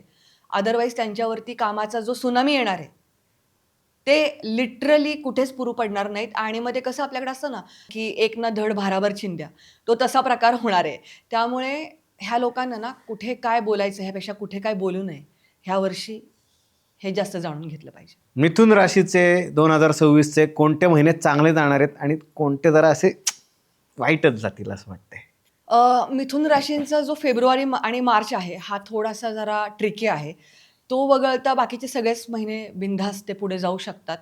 ॲब्सोल्युटली काहीच प्रॉब्लेम नाही आहे. मिथुन राशीच्या पोरापोरींची लग्न-बिग्न ठरणार आहेत का 2026 मध्ये? पहिल्या स्थानातला गुरु आणि त्यानंतर गेलेला कुटुंब स्थानातला गुरु म्हणजे द्वितीयेतला जो गुरु आहे, तर तो 100% हेच सांगतो, की त्यांच्या लग्नासाठी उत्तम गुरुबळ आहे, त्यांनी पुढे जावं. त्यामुळे लग्नाचे योग नसतील आणि तुमचं मॅरेजेबल एज असेल, तर 100% तुमचं लग्न हे होतंय. कारण की गुरुची तुम्हाला उत्तम साथ आहे आणि शनी तुमच्या कर्मस्थानात आहे. त्यामुळे बिनधास्त पुढे जावा. मिथुन राशीला 2026 चांगलं जावं असं वाटत असेल तर गोल्डन टिप कुठली असेल? मिथुन राशीला त्यांच्या द्वितीय स्थानात गुरु जाणार आहे आणि गुरुसारखं उत्तम पाठबळ आपल्याला कोणाकडूनच मिळू शकत नाही. त्यामुळे तुमची जी कुठली इष्टदेवता असेल त्याचा नामस्मरण आणि कंटिन्युअस जो जप आहे आणि जपाचा महिमा आजकाल आपण सगळेजण ऐकतो. म्हणजे तुमच्याकडे काउंटर असेल नसेल तर तो काउंटर घ्या आणि तुमचा जो कुठला इष्ट असेल त्याचा कंटिन्यू जप चालू ठेवा. तुम्हाला त्याचे खूप उत्तम इफेक्ट्स बघायला मिळतील. कर्क राशीसाठी 2026 कसं जाणार आहे? म्हणजे चांगलं आहे, वाईट आहे, पैसा-बिसा येणार आहे का 2026 मध्ये कर्क राशीकडे? 2026 मध्ये जर का कुठली जास्त व्हिक्टिमाइज रास आहे, तर ती कर्क आहे. I am really very sorry to say. पण एक ज्योतिषी म्हणून जे खरोखर आहे ते सांगण्यासाठी मी बाध्य आहे. बिचारे माझ्या वडिलांची रास आहे. बिचारे असंच आयुष्य गेलं ग त्यांचं आणि त्यात तू अजून सांग की आता हे पण वर्ष बिचाऱ्यांसाठी व्हिक्टिमाइज आहे म्हणून. कर्क राशीच्या लोकांचा सूरज तुला प्रॉब्लेम सांगू काय? They find it very hard to let go of things. काय होतं ते स्वतःला ना दुय्यम स्थानावर ठेवतात आणि प्रत्येकाचा अरे त्याला काय वाटेल, ह्याला काय वाटेल, असं करत करत ना दे प्रायोरिटाईज अदर्स. हे जे वर्ष आहे ना ते त्यांना स्वतःला प्रायोरिटाईज करायचं वर्ष आहे. कर्क राशींचा एक मोठा प्रॉब्लेम असा आहे की एकतर ती चंद्राने रास आहे. चंद्र हा मनाचा कारक आहे. त्यामुळे एकतर त्यांचा हा सगळ्यात मोठा आहे की ती भावनिकदृष्ट्या ना अतिशय हळवी लोकं असतात. आणि आपल्याकडे माहिती आहे समाजामध्ये की एखादा हळवा व्यक्ती असेल तर त्याचा कुठल्या लेवलपर्यंत समाज आणि आजूबाजूचे लोक दुरुपयोग करून घेऊ शकतात. मला डिरेक्टली ह्या राशीला असं वाईट व्हिक्टिमाइज बोलायची इच्छा नाही आहे. परंतु काही गोष्टींमध्ये इनर इंजिनिअरिंग करणं आणि थोडंसं आपल्यासाठी स्टँड घेणं हे ह्या राशीला गरजेचं आहे. 2 गोष्टी प्रिडॉमिनंटली मी सांगते की ह्या वर्षी ज्या त्यांनी लक्षात ठेवायच्यात. सुरुवातीलाच गुरु त्यांच्या व्ययस्थानात आहे. त्यामुळे व्ययस्थानातला गुरु म्हणजे काय करतो? तर फुकटचा वेळ वाया जाणे, फुकटचा पैसा वाया जाणे आणि फुकटची एनर्जी वाया जाणे. आणि आजकाल एनर्जी, टाईम अँड मनी ह्या 3 गोष्टी अत्यंत इम्पॉर्टंट आहेत. चुकीच्या व्यक्तीला दिलेला वेळ, चुकीच्या माणसाला दिलेला पैसा आणि चुकीच्या ठिकाणी गेलेला एनर्जी ही रिगेन होऊ शकत नाही. त्यामुळे मेपर्यंतचा काळ मी सांगेल की कर्क राशीने थोडंसं सांभाळून जावं. जो मधला काळ आहे मे टू ऑक्टोबर हा अतिशय उत्तम आहे. म्हणजे त्यांना थोडंसं आपण असं म्हणू की वाळवंटामध्ये ओएसिस दिसल्यावर कसं फिलिंग येतं, तसं थोडंसं कर्क राशीला येईल की हां, आता जरा मला बरं वाटतंय. तर तो पिरियड जरा चांगला आहे आणि परत त्यानंतरचा जो पिरियड आहे की जेव्हा गुरु त्यांच्या धनस्थानात जाईल, तर तो अल्टिमेट सेटलमेंट देईल. म्हणजे सुरुवात तितकीशी चांगली नाही आहे, पण वर्षाचा एंड होता होता कर्क राशींना जरा सूर गवसेल ह्या वर्षाचा. ते थोडंसं अगोदर ऑफ ट्रॅक असतील. दुसरी महत्त्वाची गोष्ट मी सांगेन, की राहू त्यांच्या अष्टमात आहे कर्क राशीच्या आणि केतू धनस्थानात. सूरज तू ऐकलं असशील खूपदा आजकाल दर अल्टरनेट डे स्कॅम वगैरे येतात बघ कानावरती, की सायबर स्कॅम झाला, कोणी पैशाला गंडला गेला. म्हणजे अगदी आपण असं म्हणतो ना, की पैसे गुंतवले डबल होणार म्हणून गेले आणि तो माणूसही गेला आणि ते पैसेही गेले. आणि लोकं लिटरली ह्याला भुलतात. सो मला कर्क राशीच्यांना हे सांगायचं आहे, की इमोशनली ही लोकं थोडीशी व्हायबल असतात. सो धनस्थानातला केतू तुमचा पैसा असा ब्लाइंडली घालू शकतो, की तुम्ही विश्वास ठेवला चुकीच्या व्यक्तीवर आणि पैसा गेला. बरं, अष्टमातला राहू काय सांगतो तुम्हाला, की वडिलोपार्जित काही वाद असतील, तर ते तुम्ही सामोपचाराने मिटवून घ्या. कारण आजकाल भावकीत आणि भावकीचे वाद हे सगळ्या ठिकाणी फेमस आहेत आणि कोणालाच चुकलेले नाही आहेत. तर जेव्हा कधी अष्टमात राहू येतो, तर तुम्हाला ते आउट ऑफ कोर्ट तुम्ही कम्युनिकेट करा आणि ते जे वन्स फॉर ऑल आहे ना, कसं असतं माहिती आहे का, की खूपदा जे सगळ्यात क्रिटिकल गोष्टी आहेत, त्या लवकर तुम्ही मिटवल्या ना, तुम्ही इथनं मुक्त होता. त्यामुळे तुम्ही त्यातनं लवकर बाहेर पडा आणि अष्टम स्थान हे अजून गूढ विद्येचं आणि रिसर्चचं पण म्हणजे स्थान आहे. त्यामुळे अष्टमातला राहू जे कोणी पी-एच-डी करतायत किंवा कुठे रिसर्च करतायत आणि अकल्टमध्ये आहेत, तर त्या सगळ्यांसाठी अतिशय उत्तम आहे. अ, बाकी तर अदरवाईज केतू दुसऱ्या स्थानात आहे, त्यामुळे सात्विक आहार घ्या आणि ॲडिक्शन म्हणजे दारू, स्मोकिंग आणि अशा प्रकारचे जे सबस्टन्सेस लोकं घेतात. अर्थात कर्क राशीच्या लोकांबद्दल तसं मी स्टेटमेंट करू शकत नाही. पण जर का कोणी ॲडिक्शनमध्ये असेल, तर त्यांनी वेळेस बाहेर पडावं. कारण केतू तुम्हाला त्या निगेटिव्हिटीच्या गर्ततेत नेतो आणि you end up messing your life. हे कर्क राशीच्या मुलामुलींची 2026 मध्ये लग्न-बिग्न ठरणार आहेत का? अतिशय छोटी विंडो त्यांना मिळतीये. विंडो म्हणजे काळ मिळतोय, की जेव्हा गुरु त्यांना हा चान्स किंवा हा मौका देतोय. तर तो म्हणजे मे 2026 ते ऑक्टोबर 2026चा जो काळ आहे, एक 4-5 महिन्याचा असेल, तर त्या महिन्यामध्ये लग्नाचे योग आहेत. नंतर थोडंसं जरा अवघड वाटतंय. कर्क राशीकडे 2026 मध्ये पैसा येणार आहे का? वर्षाच्या शेवटी संपता ऑक्टोबरनंतर त्यांना थोडंसं पैशाच्या बाबतीतली सेटलमेंट किंवा एक स्टॅबिलायझेशन जाणवेल. म्हणजे आपण म्हणतो ना, की एक आर्थिक स्थैर्य मला आलंय फायनली, असं त्यांना वर्षाच्या शेवटी वाटेल. पण वर्षाच्या सुरुवातीचा जो भाग आहे, तो आलेला जो पैसा आहे, तो टिकून ठेवण्याकडे ना की उडवण्याकडे त्यांचं जास्त कल असला पाहिजे. कर्क राशीला 2026 चांगलं जावं यासाठी एखादी गोल्डन टिप काय? गोल्डन टिप कर्क राशीला मी हीच देईल, की let go of things those are not required. म्हणजे काय, की ज्या गोष्टी तुमच्या उन्नतीसाठी आणि हायेस्ट गुडसाठी त्याच्या मार्गाच्या मध्ये येत आहेत आणि ज्या तुम्हाला रिक्वायर्ड नाही आहेत, त्या तुम्ही लेट गो करा. सो पुढचं जे वर्ष आहे ते कर्क राशीने ज्या गोष्टी मध्ये तुमचे मित्र किंवा नाते असतील किंवा काही इमोशनल बॅगेज असेल, ते तुम्ही सोडून द्या 2025 मध्ये आणि 26 मध्ये फ्रेश एनर्जीनी जा. Let go is the mantra for 2026 for कर्क राशी. ग्रेट. आणि जी रेमेडी आहे कर्क राशींसाठी ती म्हणजे आपल्याकडे बघ पूर्वी ना आपल्यातला घासातला घास एक प्राण्यांना द्यायची एक पद्धत होती. म्हणजे माझी आजी स्वतः असं करायची, की अ, पहिली चपाती झाली घरात, की ती पहिल्यांदा बाहेर एक गाईला घास दिला जायचा, एक कावळ्याला घास ठेवला जायचा, एक बाहेरचे कुत्रे म्हणा किंवा जी पूर्वीची भटकी कुत्रे होती त्यांना काही ना काहीतरी देण्यात यावं. सो कर्क राशीसाठी ते यावर्षी जेवढा दानधर्म करतील म्हणजे मग ती गोसेवा असेल किंवा मग अगदीच जे स्ट्रे डॉग्स म्हणजे बाहेरची भटकी कुत्रे आहेत, तर त्यांना काहीतरी एक त्यांच्या अन्नाची किंवा त्यांच्यासाठी तुम्ही काहीतरी रोज केलेलं आहे. तर जेवढं तुम्ही अन्नदान करताल ह्या मुक्या जीवांसाठी, तर त्यासारखी दुसरी मॅजिकल रेमेडी नाही आहे कर्क राशीसाठी. सो हीच त्यांच्यासाठी रेमेडी असेल, की जास्तीत जास्त दान करा, पण ते हाताचं ह्या हाताला समजलं नाही पाहिजे. तर पुढची रास आहे आमच्या सासूबाईंची रास.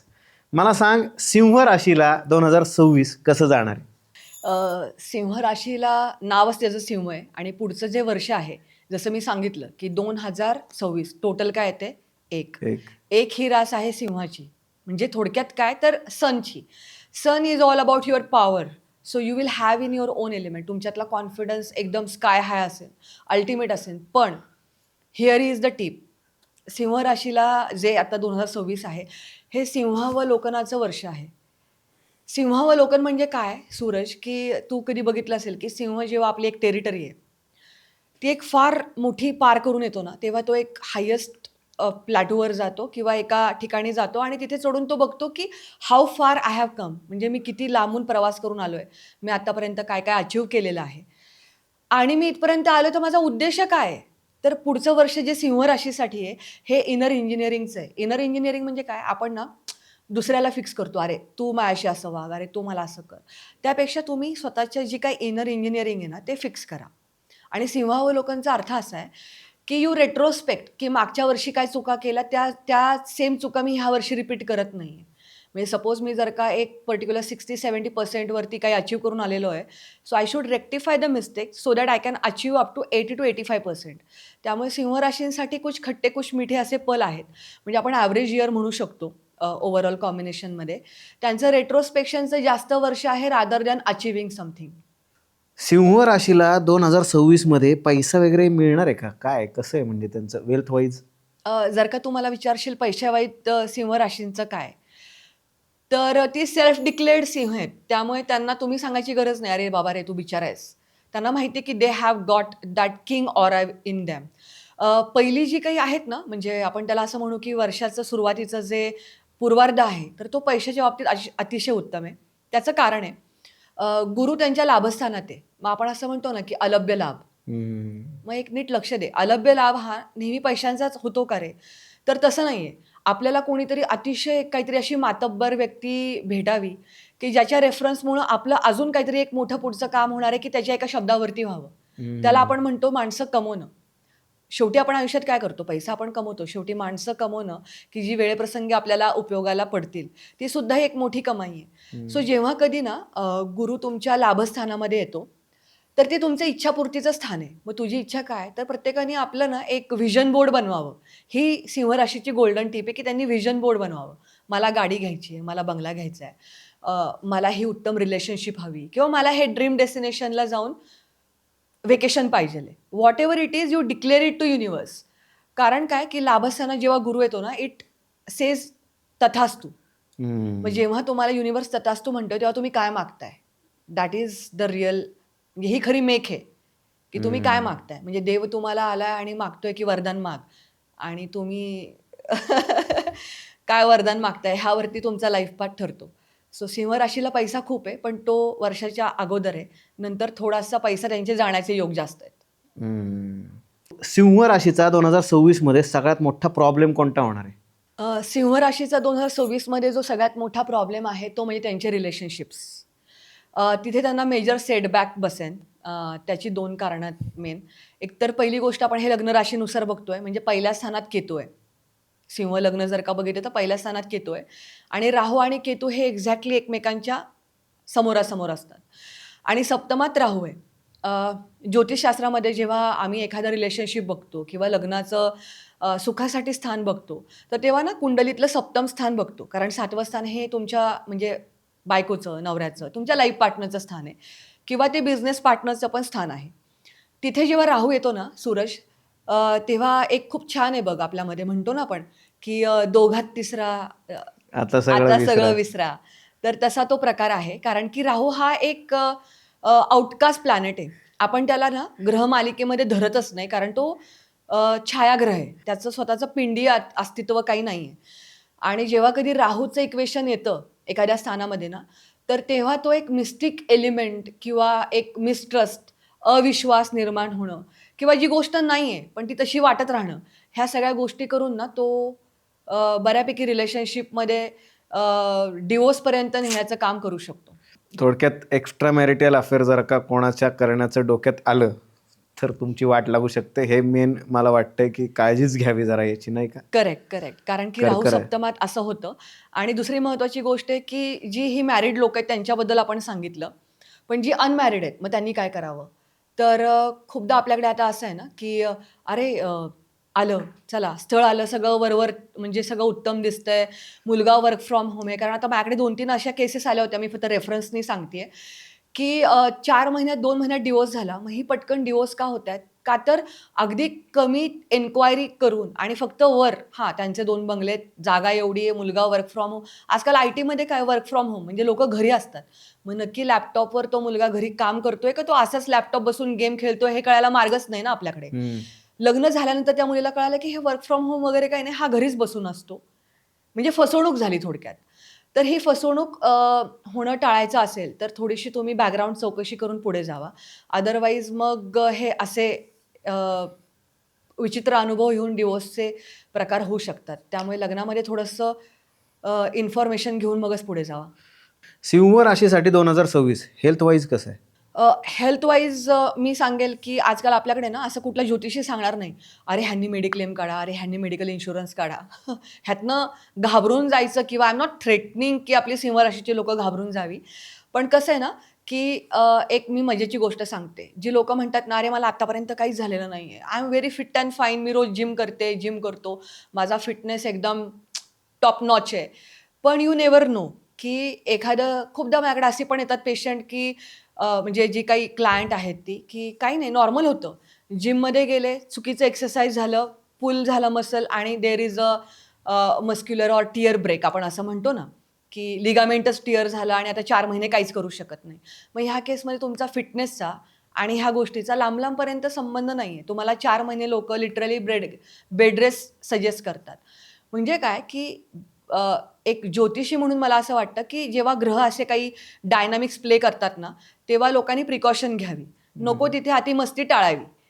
कारण की ह्याचे सगळे पर्यवसन ना मेडिकल एक्सपेन्सेसमध्ये होतं. त्यामुळे जर का तुम्ही मेडिकली इन्शुर्ड असाल आणि इन केस जर का असं काही झालं, तुमचा पैसा चुकीच्या ठिकाणी जाणार नाही. सो ती रेमेडी आहे सिंह राशीच्या लोकांसाठी. सिंह राशीसाठी 2026 मधले कुठले महिने चांगले आहेत आणि कुठले वाईट आहेत? सिंह राशीच्या लोकांसाठी जे थोडेसे मला असं वाटतंय की शेकी मंथ्स आहेत ते म्हणजे फेब्रुवारी, मार्च. कारण की त्यांच्या पहिल्या आणि सप्तमातच ग्रहण होतंय आणि ऑगस्ट. हे जे 3 महिने आहेत ते त्यांनी जरा थोडीशी काळजी जास्त घेतली पाहिजे. कारण की ग्रहणाची एनर्जी आहे ती त्यांना मेंटली अस्वस्थ बनवू शकते आणि नको ते निर्णय त्यांना फार महागात पडू शकतात. त्यामुळे फेब्रुवारी, मार्च आणि ऑगस्ट हे थोडे हाय अलर्टचे महिने आहेत सिंह राशीच्या लोकांसाठी. कन्या राशीसाठी 2026 कसं असणार आहे? 2026 कन्या राशीसाठी मी म्हणेल की हे कभी खुशी कभी गम आहे. त्याचं कारण असं आहे की गुरु जो आहे तर पूर्ण वर्षभर म्हणजे अगदी जानेवारी टू ऑक्टोबर गुरुची उत्तम स्थात आहे. कारण की कर्मस्थानातनं मग तो लाभस्थानात जातोय. पण पण शनी आणि राहू केतू ह्यांनी थोडी गडबड केलेली आहे कन्या राशीच्या लोकांसाठी. कसं आहे की कुठलातरी एकच ग्रह तुमचं पूर्ण डेस्टिनी डिसाईड करू शकत नाही. म्हणजे नुसतंच गुरुचं तुम्हाला फळ मिळतंय आणि मग शनी आणि राहू मग तुमच्या कुंडलीत काय स्तोम माजवत आहेत, तर तेही तेवढं बघणं गरजेचं आहे. हे म्हणजे असं झालं ना, की आता खूप प्रॉब्लेम आहेत कन्या राशीला सपोज, की सप्तमात शनी आहे, रोगस्थानात राहू आहे आणि व्ययस्थानात केतू आहे. म्हणजे थोडक्यात बघायचं झालं तर सगळ्याच निगेटिव्ह इम्पॅक्ट सगळ्याच साईडने त्यांना वाटतात आणि त्यांना आत्ता भावना असं वाटते, की वी आर स्टक समवेअर. आपण अडकलोय कुठे आणि आपली गाडीच पुढे पळत नाहीये. सो ह्यात गुरुचं जे आशीर्वाद आहे, म्हणजे गुरुग्रहाचा जो आशीर्वाद आहे, जो पूर्ण वर्षभर त्यांना मिळणार आहे किंवा त्यांच्या पाठीशी आहे. ह्याचं उदाहरण असंच आहे ना सूरज, ते म्हणजे असं आहे की तू भर मे महिन्यात नागपुरात आहेस, पण तू एसीत किंवा एसीच्या मस्त गाडीत बसलाय. सो तुला त्याचा इम्पॅक्ट जाणवणार नाहीये. सो कन्या राशीचं थोडं असंच आहे की शनी, राहू, केतू फारसे काही फार चांगले नाहीयेत कुंडलीमध्ये. पण गुरुचा जो प्रभाव आहे किंवा गुरुचं जे पाठबळ आहे ते अतिशय उत्तम आहे. सुरुवातच मी ही करेन की त्यांना प्रमोशन जर का अडकलं असेल किंवा खूप त्यांनी काम केलंय पण अरे त्यांना त्यांचा ड्यू मिळालेला नाहीये. तर ह्या वर्षीच्या मे नंतर त्यांचं प्रमोशन आणि जागेबदल किंवा नोकरीत बदल हे सगळं होणार आहे. ज्या लोकांना खूप वर्षापासून घर घ्यायचंय किंवा आपलं एक छोटंसं घर असावं, जागेमध्ये इन्व्हेस्ट करायचंय, तर ह्या सगळ्यांची स्वप्न ह्या वर्षी पूर्ण होणार आहेत. आणि मे नंतरचा जसा गुरु त्यांच्या लाभस्थानात जाईल, त्यानंतर त्यांचा तो सगळा पूर्ण इच्छापूर्तीचा काळ आहे. म्हणजे ते जे काही हार्डवर्क पुट करणार आहेत पहिल्या 6 महिन्यामध्ये, त्या सगळ्या हार्डवर्कचं जे परिपाक आहे, तो त्यांना मे, जून नंतर मिळणार आहे. कन्या राशीच्या पोरांची 2026 मध्ये लग्न ठरणार आहेत का? रिलेशनशिप स्टेटस काय असणार आहे आणि त्यांचा? सप्तमात शनी आहे. शनिदेव आहेत. आता हे लग्न राशी म्हणजे लग्न कन्या राशीनुसार आहे. सप्तमात शनी म्हणजे काय माहिती आहे का? शनी हा अत्यंत कर्मप्रधान आणि आपण त्याला म्हणू की आपल्या पूर्ण जबाबदाऱ्यांना निभावणारा प्लॅनेट आहे. आणि त्याचं आणि रोमान्स आणि अगदी प्रेमाचा ओलावा वगैरे ह्याचा लांब-लांबपर्यंत संबंध नाहीये. आणि तू जर का मला विचारशील लग्न हे बंधन आहे. म्हणजे लग्नासारखं मोठं बंधनच नाहीये. सो ज्या लोकांना असं वाटतं ना, की मॅरेज म्हणजे it's all about rosy rosy thing आणि लग्न होणं म्हणजे like it's all about you know lovey dovey things. तर ते तसं नाहीये. त्यांना तो रिॲलिटी चेक नक्की मिळेल. प्रत्येकाची लग्न होतात. कन्या राशींची लग्न होणारच आहे. फक्त सप्तमातला शनी काय देतो मी सांगते. शनीचे ना 3 ट्रेट्स आहेत. एक तर पहिली गोष्ट डिलेज म्हणजे वेळ लावणं. दुसरी गोष्ट म्हणजे अ, तडजोड करायला शिकवणं माणसाला. सो एखादा व्यक्ती असा आहे, की बाबा त्याला तडजोड म्हणजे एखाद्या व्यक्ती आवडलेला आहे, पण त्याला काही तडजोड करून मग ते लग्नात पुढं जायचं आहे. तर अशी लग्न होतील. अदरवाईज तुम्ही ऑलरेडी मॅरिड आहात आणि सप्तमात तुमच्या शनी आलाय, तर तुम्ही फिजिकली, मेंटली, इमोशनली तुमच्या पार्टनर किंवा तुमच्या नवरा-बायकोपासून दूर जाऊ शकता. त्याचं कारण आहे, नवरा-बायकोंमध्ये मग सगळ्याच कन्या राशीच्या लोकांमध्ये डिव्होर्स होणार आहेत का बाबा? तर तसं काही नाहीये. नाहीतर आपल्याकडे लगेच खाली कमेंट येतील, की कन्या राशीचे लोकं डिव्होर्स वगैरे तसं नाहीये. उदाहरणार्थ एखाद्याची पूर्ण बदली झालेली आहे आणि किंवा तो बाहेर देशीच तो ऑन साईट गेलेला आहे याचा अर्थ फिजिकली तो जो कोणी त्यांचा पार्टनर आहे तो त्यांच्यापासून लांब गेलेला आहे. सो इथे मी काय म्हणाले, की फिजिकली, मेंटली और इमोशनली जेव्हा तुम्ही तुमच्या पार्टनरपासून लांब जाता, शनीचे प्रभाव तिथे कामाला येतात. सो सप्तमातला शनी ही फारशी लग्नासाठी मी म्हणणार नाही, की फार चांगली अपॉर्च्युनिटी आहे. पण असंही नाही, की लग्न होणार नाहीत. लग्न जर का करायचे असतील, तर तुम्हाला एक साक्षीभावाने आणि कर्तव्यदक्ष पती किंवा पत्नी म्हणून जर का त्या नात्यामध्ये उतरायचं असेल, तर तुम्ही 100% पुढे जाऊ शकता. पण तडजोड इज द की लायनर फॉर कन्या राशी people as far as there marriage life is concern. तडजोड ही त्यांना करावीच लागेल. कन्या राशीला 2026 मध्ये पैसा वगैरे मिळणार आहे का? म्हणजे आर्थिक धनलाभ होणार आहे की नाही? त्यांचे ना आर्थिक धनलाभ चे जे इक्वेशन्स आहेत ना, ते थोडेसे वेगळे आहेत. म्हणजे काही जणांना असं वाटतं, की मला हे प्रमोशन झालं, मला ही रिक्वायर्ड स्टेप मिळाली, तरच म्हणजे मी हॅपी होईल. तर ते तसं नाही आहे. मी पुन्हा एकदा सांगते, की जो मे नंतरचा गुरु त्यांचा बदलतोय आणि त्यांच्या लाभस्थानामध्ये येतोय, त्यांना हव्या असणाऱ्या गोष्टी मिळतील. मे बी त्या पैशाच्या रूपात नसतील, पण कुठल्या चांगल्या मित्राच्या रूपात, कुठल्या चांगल्या गुरुच्या रूपात. आपण असं म्हणतो ना, की आपला कोणीतरी एक गॉडफादर मिळणं, बरोबर? किंवा असं पण असतं खूपदा, की तुम्हाला एका कंपनीमध्ये तुम्ही बरेच वर्ष काम करताय आणि तुम्हाला एका तुमच्याच इथला एक व्यक्ती कुठेतरी गेलेला आहे आणि खूप एकदम तिथला बाप माणूस झालेला आहे आणि तो म्हणतो, "अरे तिथं काय करतोस तू? Come and join my business." आणि तुमचं लाईफ ट्रान्सफॉर्म होतं. सो तुम्हाला लाईफ ट्रान्सफॉर्मिंग व्यक्ती मिळतील, सिच्युएशन म्हणजे बनतील. त्यातनं पैसा कसा टर्न करायचा हा नंतरचा भाग आहे.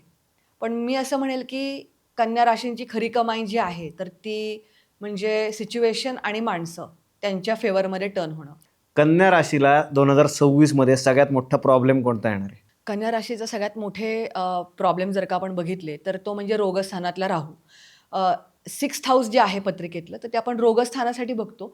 बरं त्याला आपण 3 गोष्टी म्हणतो. रोगस्थान म्हणजे रोग, रिपू आणि आपण त्याला अजून म्हणू, की त्यातनं अजून लोनसुद्धा म्हणजे ऋणस्थान. ह्यात त्यांनी 3 गोष्टीवरती लक्ष द्यायचं आहे, एक नाही. एक तर पहिली गोष्ट तुम्ही कामाच्या ठिकाणी डिप्लोमसी पाळा. अदरवाईज तुम्ही हितशत्रू जे आपण त्याला म्हणतो ना, की सायलेंट एनिमीज त्या ऑफिस पॉलिटिक्सला बळी पडताल. सेकंड तुम्हाला जर का लोन वगैरे काढायचं असेल, तर तुम्हाला अगदी सोसल तेवढं लोन काढा. तुमची ऐपत आहे तेवढंच तुम्ही लोन फेडणार आहात, तेवढंच लोन काढा. अदरवाईज असं होईल, तुम्ही आत्ता काहीतरी करोडचं लोन काढताय आणि पुढे जाऊन त्याचा डोंगर उभा झालाय आणि तुम्हाला आता समजत नाही, की आता मी ते रिपे कसं करू? आणि तिसरं म्हणजे तुमची हेल्थ. कारण की राहू असे आजार देतो, की जे तुम्ही मेडिकल चेकअपसाठी जाता, तुमच्या मेडिकल रिपोर्टमध्ये दिसत नाही. तो तर म्हणतात, "अरे डॉक्टर म्हणतो, "अरे तुमचे हेल्थ इज ऑल ओके. रिपोर्टमध्ये तर काहीच नाही." पण तुम्हाला कुठेतरी त्रास होत असतो. सो अल्टरनेटिव्ह मेडिसिन्स लाइक आपण म्हणू होमिओपॅथी और आयुर्वेदिक त्याचा म्हणजे जेवढं मी माझ्या मेडिकल ॲस्ट्रोलॉजी प्रॅक्टिसमध्ये बघितलंय, ह्यांचा जर का तुम्ही उपयोग करून घेतला, तर तुमचे जे काही सिम्प्टम्स आहेत, तर ते लवकर क्युअर होतील. कन्या राशीला 2026 मध्ये कोणते महिने चांगले जाणार आहेत आणि कोणते वाईट असणार आहेत? कन्या राशीसाठी फेब्रुवारी, मार्च हे ग्रहणाच्या आधिपत्य आणि थोडंसं त्या भीतीच्या सावटाखाली असणारे 2 महिने आहेत, की जे त्यांच्या रोगस्थान आणि व्ययस्थानामध्ये होतात. त्यात त्यांची शरीराची जी व्याधी आहे, म्हणजे थोडक्यात हेल्थ, ती इफेक्ट होऊ शकते किंवा त्यांचा पैसा अचानक जाऊ शकतो. त्यामुळे फेब्रुवारी, मार्च हे थोडेसे जरा हाय अलर्ट मंथ आहेत. चांगले महिने जे आहेत ते मे पासूनचा जो तुमचा ऑक्टोबरपर्यंतचा काळ आहे, तो अतिशय उत्तम आहे. कन्या राशीला एक गोल्डन टिप द्यायची असेल 2026 चांगलं जाण्यासाठी, तर ती कुठली असेल? कन्या राशीला जी गोल्डन टिप आहे ती म्हणजे जेव्हा कधी राहू आणि केतू 6व्या आणि 12व्या स्थानामध्ये येतात, तर ते माणसाला उद्युक्त करतात किंवा ते ट्रिगर करतात ह्यासाठी, की तुम्ही जास्तीत जास्त दान करा. आता हे कशा प्रकारचं आहे, आपल्याकडे ना दानाची फार वेगळी व्याख्या आहे. म्हणजे आपल्याकडे असं म्हणतात, की तिथिंग. तिथिंग म्हणजे काय, की पूर्वी ना ही कॉन्सेप्ट आलेली आहे युरोपमधून. पूर्वी तिथिंग म्हणजे आपल्या पूर्ण वर्षभराच्या कमाईचा 1/10 पूर्वी डोनेट करायचेच लोकं.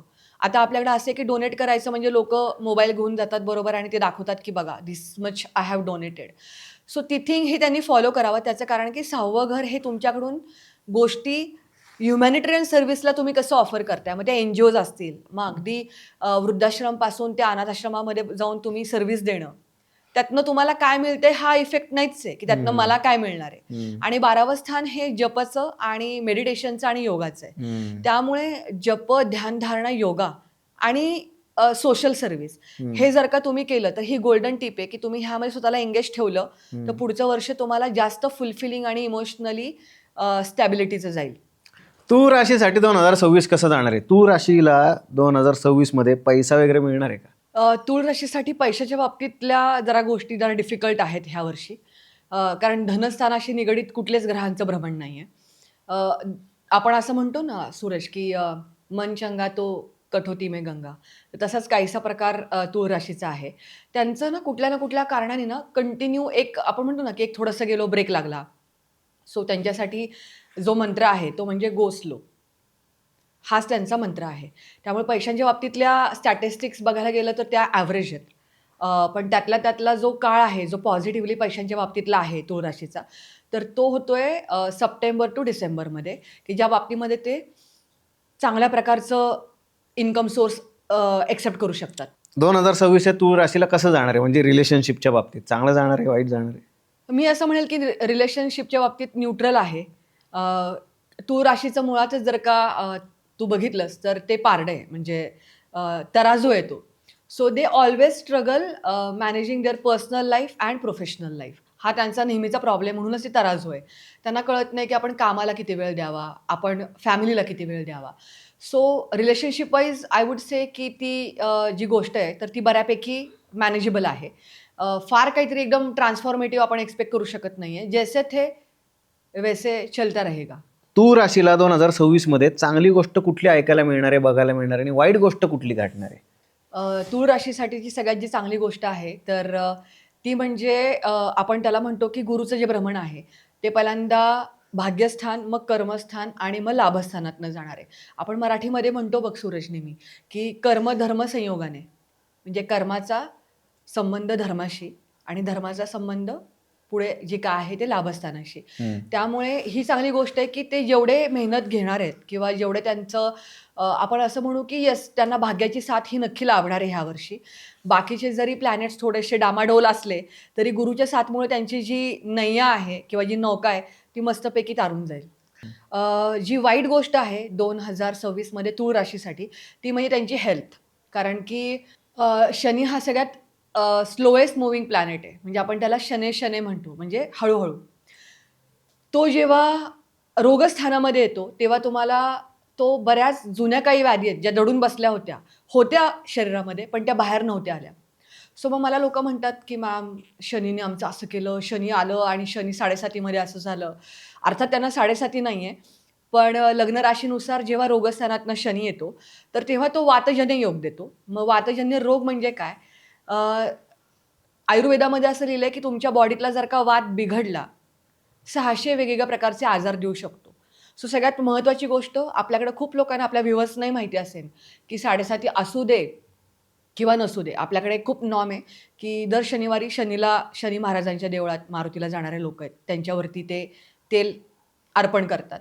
बरं हे प्रतिकात्मक रूप आहे. हे सगळ्यांनी ऐकलं पाहिजे, की हे प्रतिकात्मक रूप आहे. कशाचं? शनी हा वातग्रह आहे. वात म्हणजे बॉडीमधले जो वातचलित ज्या गोष्टी आहेत आणि तो फक्त एकाच गोष्टीने शमू शकतो, ते म्हणजे स्निग्धता. म्हणजे ऑइलीनेस. म्हणून आपण शनीवरती तेल पोर करतो, की शनी शांत व्हावा. बरं तो शनी शांत होतोय म्हणून तेल वाहतोय, पण लोकं हे विसरतात. आजकाल डाएटच्या नावाखाली लोकं तेल, तूप सगळं विसरून गेलेत. नाही. I am on my carbs, I am on my protein. पण मग तुमच्या शरीरात वंगण किंवा ती स्निग्धता जाणार कुठून? तर अगदी फॅन्सी डाएटच्या नादी न लागता, ह्या लोकांनी आपल्या आयुर्वेदामध्ये सांगितलेला जो अभ्यंग आहे, म्हणजे अभ्यंग स्नान म्हणजे काय?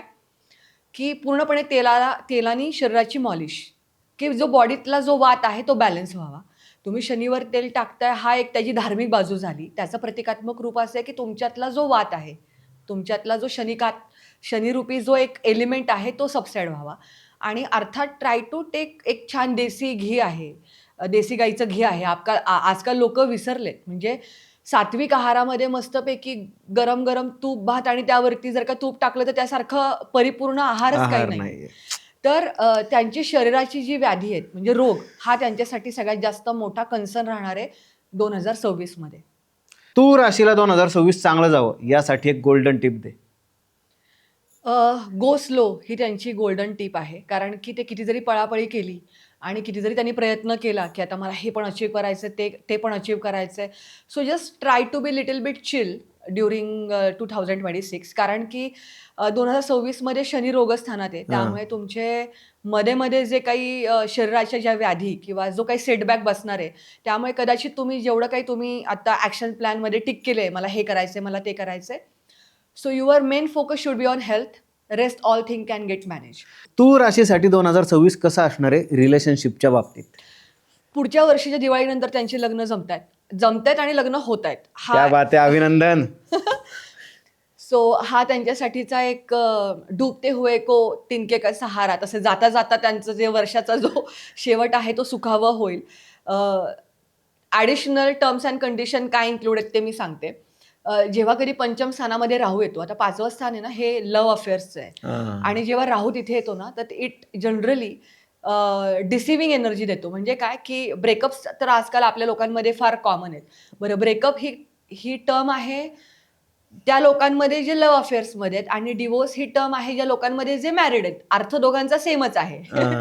सो इथे जेव्हा राहू 5th हाऊसमध्ये येतो, की जे लव्ह मॅरेज आणि अफेअर्सचा आहे, तर तिथे गो स्लो हा मुद्दा त्यांच्या ह्या डोमेनमध्ये पण येतो.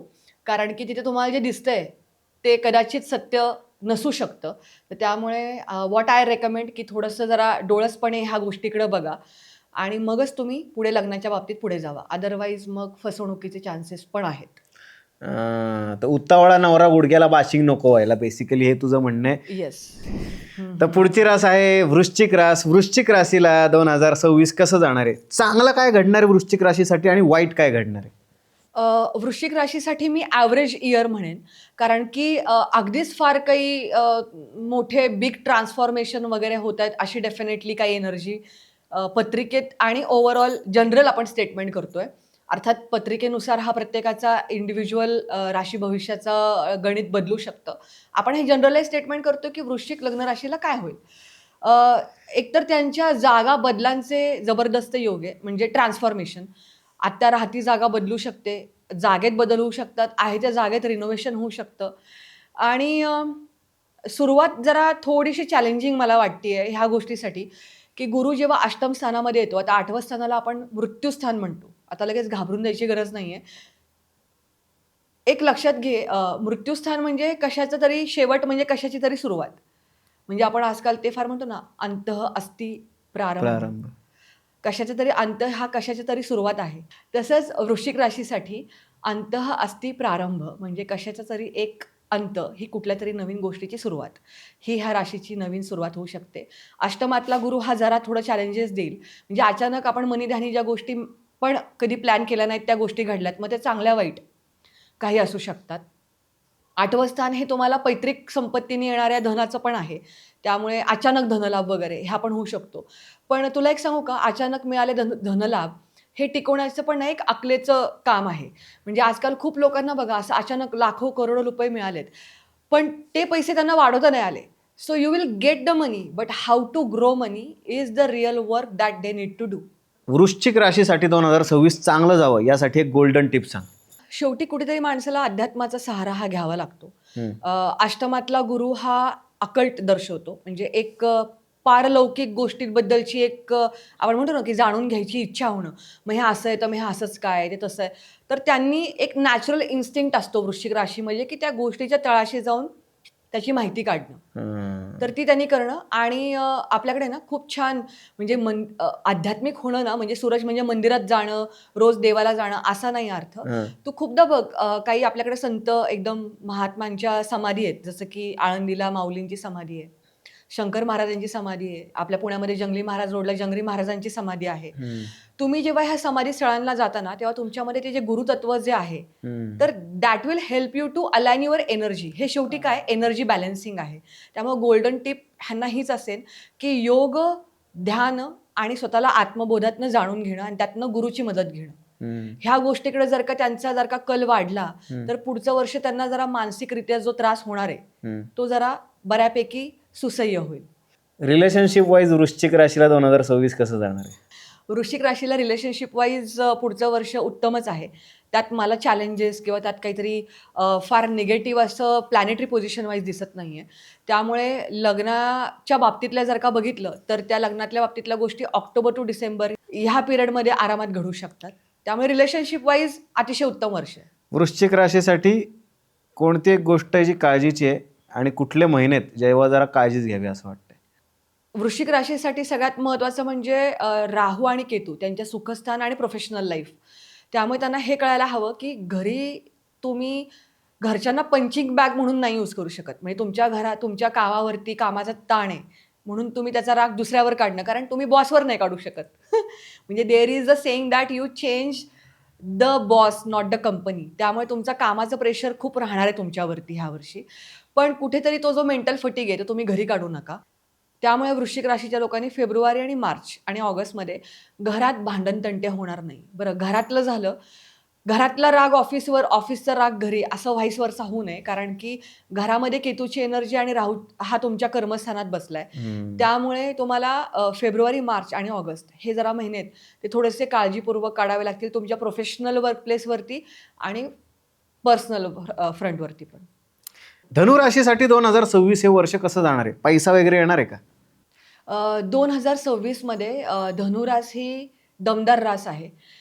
पैसा जबरदस्त आहे.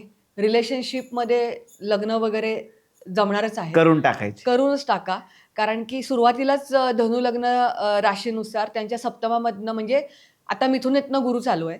आणि त्यानंतर तो कर्क राशीमध्ये जाणार आहे. त्यामुळे जानेवारी टू मेचा हा जो काळ आहे धनु राशीच्या आपल्या सगळ्या व्ह्यूअर्ससाठी, तर तो अतिशय उत्तम आहे. त्यामुळे लग्नाच्या बाबतीत तुम्ही ग्रीन टिक करू शकता. पैसे येस, तुम्हाला भरपूर पैसे मिळणार आहेत.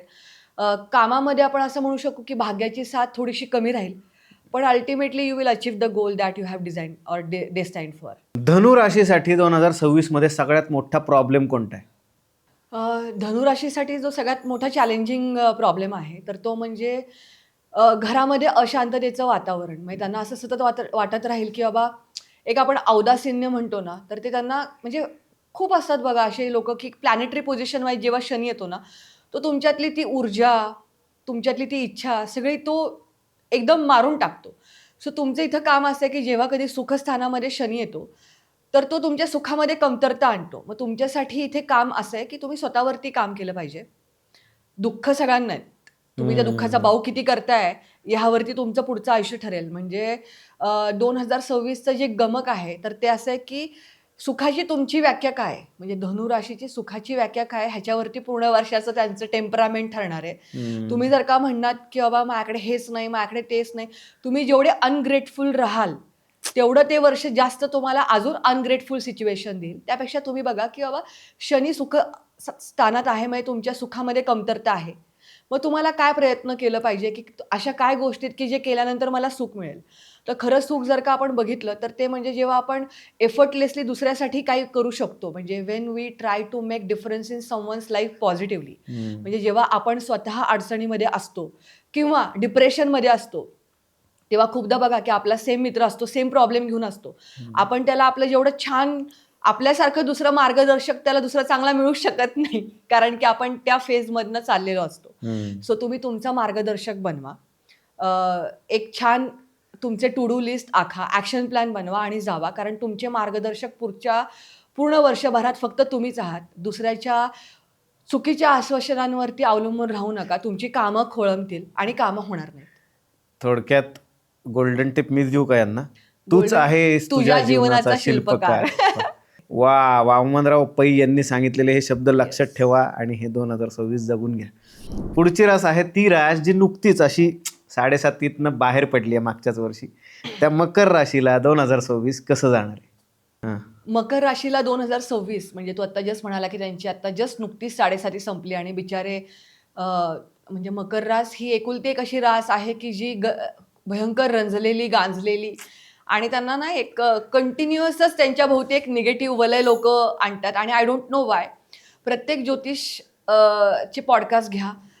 मकर राशीचं काय खरं नाही, मकर राशीचं असं तसं. ॲक्च्युअली तसं नाही आहे. मकर राशीसारखी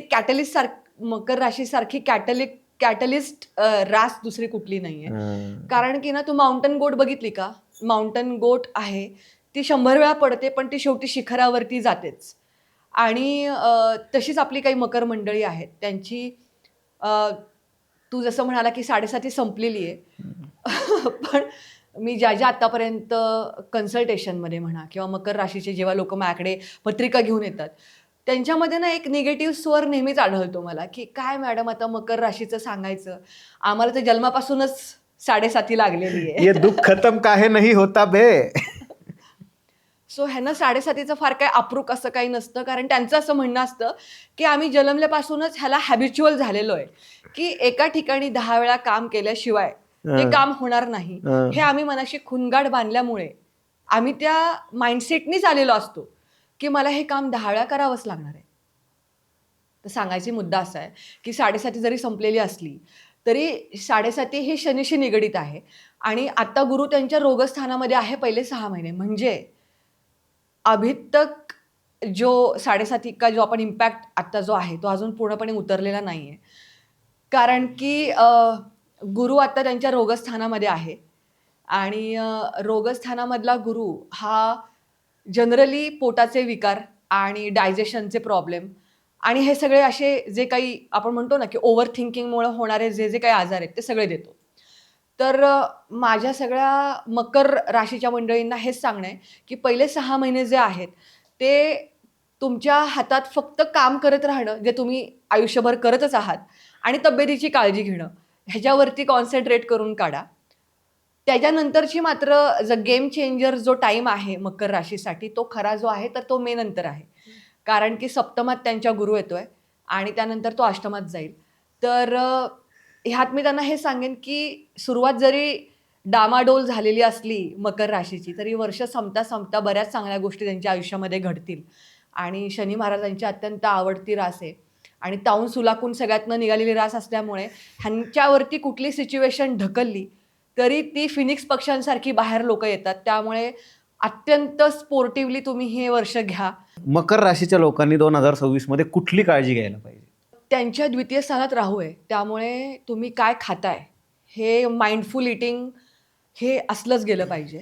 आपल्याकडे काय आहे, की लोकं अगदीच म्हणजे मनावर ताबा नसतो आणि जिभेवरही नसतो आणि अचक-वचक काही खातात आणि दुसऱ्या दिवशी पोट बिघडलं, की ते म्हणतात, "अरे यार, सध्या काय ग्रह-तारे सध्या वाईट चालू आहेत." तसं काही नाही आहे. अल्टिमेटली कर्मांचा आणि आपल्या जेवणाचा तोच संबंध आहे, की तुम्ही जे इनपुट्स देणार आहात, तेच आउटपुट तुमच्या शरीरावरती दिसणार आहे. त्यामुळे एकतर रोगस्थानात आलेला गुरु म्हणजे पोटाचे विकार देणार आहे आणि दुसरं स्थान जिथनं आपण जेवतो, तिथे राहू आहे. त्यामुळे एकतर तुम्ही ॲडिक्शनपासून दूर राहा. स्मोकिंग, ड्रिंकिंग असं काय असेल, तर प्लीज त्यावर वेळेत ताबा घाला. सात्विक आहार घ्या आणि जर का तुम्हाला असं काही वाटलं, की तुमच्या शरीरात काहीतरी असे फिजिकल अलाइनमेंटमध्ये प्रॉब्लेम आहे, तर go and sick the medical assistant first. म्हणजे ते बघू रे, मग त्या अंगावर दुखणं काढणं, कारण त्याचं रूपांतर फार मोठ्या गोष्टीत होऊ शकतं. सो त्यांना टिप हीच आहे, की माइंडफुल ईटिंग करा, सात्विक आहार घ्या. बोलताना फेक प्रॉमिसेस करू नका. जे जमणार नाही ते नाही म्हणून सांगा. कारण की तुम्ही नको त्या ठिकाणी हो, हो म्हणत जाताल, तर ते भयंकर अंगाशी येईल. सो ते करा आणि तब्येतीची काळजी घ्या. ह्या 2च गोष्टी महत्त्वाच्या आहेत. मकर राशीला अगदीच म्हणजे तू असं म्हणतेस याचं कारण काय आहे म्हणजे? तू सश्या आणि कासवाची स्टोरी ऐकली आहेस ना? हां, लहानपणापासून आपण सगळ्यांनीच ऐकली असेल. हां. कोण जिंकलं होतं त्याच्यामध्ये? कासव. बस. मकर राशी हे कासव आहेत. वाह! त्यामुळे मला हे सांगायचंय इथे खास नमूद करायचंय, की there is one very beautiful line that direction is more important than speed. दिशा ही जास्त इम्पॉर्टंट आहे तुमच्या वेगापेक्षा. वाह! वाह! क्या बात त्यामुळे है! मकर राशीला त्यांची दिशा कळालेली आहे. आता फक्त वेग घ्यायचा आहे. वाह! मकर राशीसाठी 2026 कसं आहे? म्हणजे त्यांच्याकडे पैसा येणार आहे का? बेसिकली करिअर वाईज कसं आहे? करिअर वाईज अमेझिंग आहे. सुरुवातच तुमची अशी आहे, की तुमच्यावरती तुमचे जे वरिष्ठ आहेत म्हणजे बॉस, ते भयंकर विश्वास टाकून काहीतरी एक मोठी जबाबदारी देतील. स्टार्टिंगला तुम्हाला ते असं वाटू शकते, की अरे यार, हे खूपच अननोटीस चाललंय. कारण आपण असं म्हणतो ना, आपल्याकडे मराठीमध्ये म्हण आहे बघ, की बिनपगारी फुलाधिकारी. हे बिचाऱ्या मकर राशीचं तसंच होतं, की काम ते गुरासारखं लिटरली करत असतात, पण त्यांना रिटर्न्स मिळत नाहीत. तर रिटर्न्स मिळायचा त्यांचा जो काळ आहे, हे पुढच्या वर्षाचा काळ आहे. त्यामुळे नोकरीत प्रमोशन, त्यातनं पैशामध्ये वाढ आणि वर्षाच्या शेवटी जेव्हा गुरु त्यांच्या अष्टमात जाईल, तो अचानक धनलाभही देईल. त्यामुळे ह्या सगळ्या गोष्टीत अतिशय उत्तम आहे. मकर राशीला 2026 चांगलं जावं यासाठी एक गोल्डन टिप काय? गोल्डन टिप हीच आहे, की तुम्ही ब्लाइंडर लावा try to be more focus on your work आणि एका वेळेस एकच गोल ठेवून तेच हिट करायचा प्रयत्न करा. You will like a king for the 2026. तर एक अशी पण रास आहे आपल्याकडे जिची आता 7.5 संपत आलेली आहे, अशी कुंभ रास. मला सांग, कुंभ राशीला 2026 कसं जाणार आहे? कुंभ राशीसाठी 2026 जे आहे, त्यांनी आत्तापर्यंत तसा 7.5चा बराच त्रास सहन करत आलेले आहेत बिचारे आपले लोकं. पण तो अजून संपलेला नाही आहे. त्याचं कारण असं आहे, की कॉम्बिनेशन्स जे आहेत, की 7.5ची ही शेवटची काही 1-1.5 वर्षाची ती फेज आहे. त्यातनं त्यांना जावंच लागणार आहे. आणि आपण असं म्हणतो ना, की there is always a light at the end of the tunnel. तर त्यांना आता ते जे काही त्यांचं जे टार्गेट आहे, ते दृष्टिक्षेपात दिसतंय. पण ही मंडळी अजून तिथपर्यंत पोहोचलेली नाही आहेत. तर त्यामुळे त्यांच्यासाठी हेच आहे, की थकू नका, हारू नका, चालत राहावा. डर के आगे जीत है. कारण की आपण स्वामींचं खूप छान वाक्य आहे आणि सगळे स्वामी भक्त हे मान्य करतील, की भिवू नकोस, मी तुझ्या पाठीशी आहे. तर हे जे वाक्य आहे ना, हे नुसतं ऐकून सोडू नका, हे तुमच्यामध्ये भिनू द्या. कारण की आजकाल असं आहे ना, की 7.5चा इतका बाऊ केलेला आहे, की लोकांची साधी म्हणजे जी 7.5 मधली लोकं आहेत आणि त्यांची सायकल किंवा गाडी जरी पंक्चर झाली, त्या सगळ्याचं खापर ते बिचारे शनिदेवांवरती फोडतात. सगळ्या गोष्टीला शनी कारणीभूत असू शकत नाहीये. त्यामुळे तुम्ही हे लक्ष घ्या, की तुमच्या कर्मानुसार तुमची डेस्टिनी आणि फळं ठरतात. हां, फ्री विल हे प्रत्येकाला दिलेलं आहे. पण that choices are always with you. आता ह्यामध्ये शनीची उतरती 7.5 आहे. तो धनस्थानात आहे म्हणजे दुसऱ्या स्थानामध्ये आहे. तर त्यांनी पैशाचं मॅनेजमेंट हे उत्तम प्रकारे केलं गेलं पाहिजे. आता तुमच्याकडे 10 करोड आहेत आणि तुम्हाला माहितीच नाही, की ते इन्व्हेस्ट केल्यानंतर 10 करोडचे 20 करोड मी कसे करेन? तर तो पैसा तुमचा ग्रो होणारच नाहीये. त्यामुळे सॅटर्न इथे दाखवतोय, की you should learn how to grow money. Not invest, but how to grow money. कुंभ राशीला 2026 श्रीमंत करणार आहे का? पैशाचा फ्लो जो आहे हा थोडासा कमी असणार आहे. हम्म. कारण धनस्थानातला शनी आहे आणि शनीचं काय माहिती आहे का एलिमेंट? तो ज्या ठिकाणी जातो ना, तिथे एक प्रकारचा आकुंचनपणा आणतो. म्हणजे देअर इज अ कॉन्ट्रॅक्शन. हा एलिमेंट आहे शनीचा. सो जेव्हा शनी धनस्थानामध्ये जातो, तेव्हा आपसुकच तुम्हाला असं वाटेल, की पैसा आपल्याकडे पहिला जसा यायचा तसा तेवढा येत नाहीये किंवा येतोय, पण असं असतं ना, की त्याला फाटे ऑलरेडी फुटलेत. म्हणजे ऑलरेडी मग EMIज आहेत, मग पोरांच्या शिक्षणावरती पैसे आहेत, मग इकडे जातायत. म्हणजे आलेला पैसा असा पटापटा जात जाईल. त्यामुळे पैशांच्या बाबतीत मला असं वाटतंय, की कुंभ राशीच्या बाबतीत थोडीशी जरा अडचण येतीये पुढच्या वर्षी. तर त्यांनी ती तजवीज व्यवस्थित करून ठेवावी. म्हणजे money management is the key for कुंभ रास. कुंभ राशीच्या संदर्भात 2026 साली चांगलं काय घडणार आहे? कुंभ राशीच्या सुरुवातीलाच गुरुचं पंचम स्थानात भ्रमण आहे आणि नंतर तो वर्षाच्या शेवटी परत त्यांच्या सप्तमात जातोय. मधला थोडासा जरा पॅच डामाडोल. डामाडोल आहे. तर त्यामुळे चांगलं एक्सपेक्ट हे करू शकतात, की त्यांना अल्टरनेट म्हणजे त्यांना आपण असं म्हणू शकतो, की पूर्व पुण्यानुसार म्हणजे पूर्व कर्म पुण्यानुसार काही जर का चांगली फळं असतील, ती ह्या वर्षी मिळू शकतात. पंचम स्थान हे तुमच्या मंत्र जपाचं पण आहे आणि तुम्ही जेवढं जास्त तुमच्या इष्टदेवतेचं ध्यान कराल आणि जप कराल, तेवढे तुम्हाला तुमचा पुण्याचा साठा वाढवता येईल आणि हे जे पुढचं वर्ष चॅलेंजिंग वाटतंय, ते तुम्हाला सुरळीत करता येईल. कुंभ राशीचं रिलेशनशिप 2026 मध्ये कसं असणार आहे? जर का खरं सांगायचं म्हटलं तर स्टार्टिंगला जेव्हा पंचमात गुरु आहे, तर तो तुम्हाला प्रेमप्रसंगात पाडेल आणि त्याचं परिवर्तन डायरेक्टली तुमचं लग्नामध्ये होऊ शकतं. म्हणजे कुंभ राशीच्या लोकांना ही एकदम गोल्डन अपॉर्च्युनिटी आहे. कारण एकाच वर्षी गुरु 3 वेगवेगळ्या राशींमधून जातोय. म्हणजे त्यांच्या पंचमातनं, मग रोगस्थानातनं आणि मग सप्तमातनं. त्यामुळे जर का तुमच्या मनामध्ये कोणी असेल, तर तुम्ही घरी प्लीज सांगा. If that person is quite good for you, तर तुम्ही त्याचं लग्नामध्ये म्हणजे रूपांतर नक्की होऊ शकतं. सो त्यांची जी विंडो मिळतीये लग्नासाठी म्हणजे गुरुचं जे बळ त्यांचं लग्नासाठी आहे, तर ते ऑक्टोबर, नोव्हेंबर आणि डिसेंबर असे जे हे 3 महिने आहेत, तर ते जास्त योग्य आहेत त्यांना रिलेशनशिपसाठी. कुंभ राशीच्या लोकांना 2026 चांगलं घालवायचं असेल तर गोल्डन टिप काय? कुंभ राशीला जर का गोल्डन टिप द्यायची झाली, तर ती म्हणजे सध्या त्यांच्या लग्नस्थानामध्ये राहू आहे. राहू हा तुम्हाला ओव्हर थिंकिंग देतो. म्हणजे आउट ऑफ बॉक्स थिंकिंग हा त्याचा एक खूप चांगला काय एलिमेंट म्हणू शकतो. पण खूपदा ना हे लोकं ओव्हर थिंकिंगमध्ये जातात आणि भीती पण.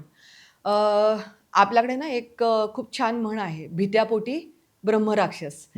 तर खूपदा हे आता जेव्हा राहू पहिल्या स्थानामध्ये येतो ना सूरज, तेव्हा ही लोकं असे पण सिनारिओ इमॅजिन करतात की जे कधी घडणारही नाहीत आणि होणारही नाहीत आणि त्यातनं ते आत्ताच एवढे घाबरलेले असतात की ते एकही पाऊल पुढे टाकू शकत नाही. त्यामुळे स्वतःतल्या डोक्यातला जो राहू आहे, जो कंटिन्युअसली माइंड बॉगलिंग आणि तुम्हाला तो खाऊन टाकतोय, तर पहिली ती भीती घालवा. म्हणूनच मगाशी मी स्टार्टिंगला म्हटलं की भिवू नकोस, मी तुझ्या पाठीशी आहे. हे वाक्य इतकं समर्पक आहे की तुमच्या मनातलं ओव्हर थिंकिंग आणि भीती हे बाजूला ठेवा आणि पुढे जावा आणि take what life gives you. हीच गोल्डन टिप आहे ॲक्च्युली कुंभ राशीसाठी. कुंभ राशीला हे 2026 काय देऊन जाणार आहे? कुंभ राशीला ॲक्च्युली ह्या गोष्टी जर का आपण बघितलं तर ह्या थोड्या डायव्हर्सिफाय करते.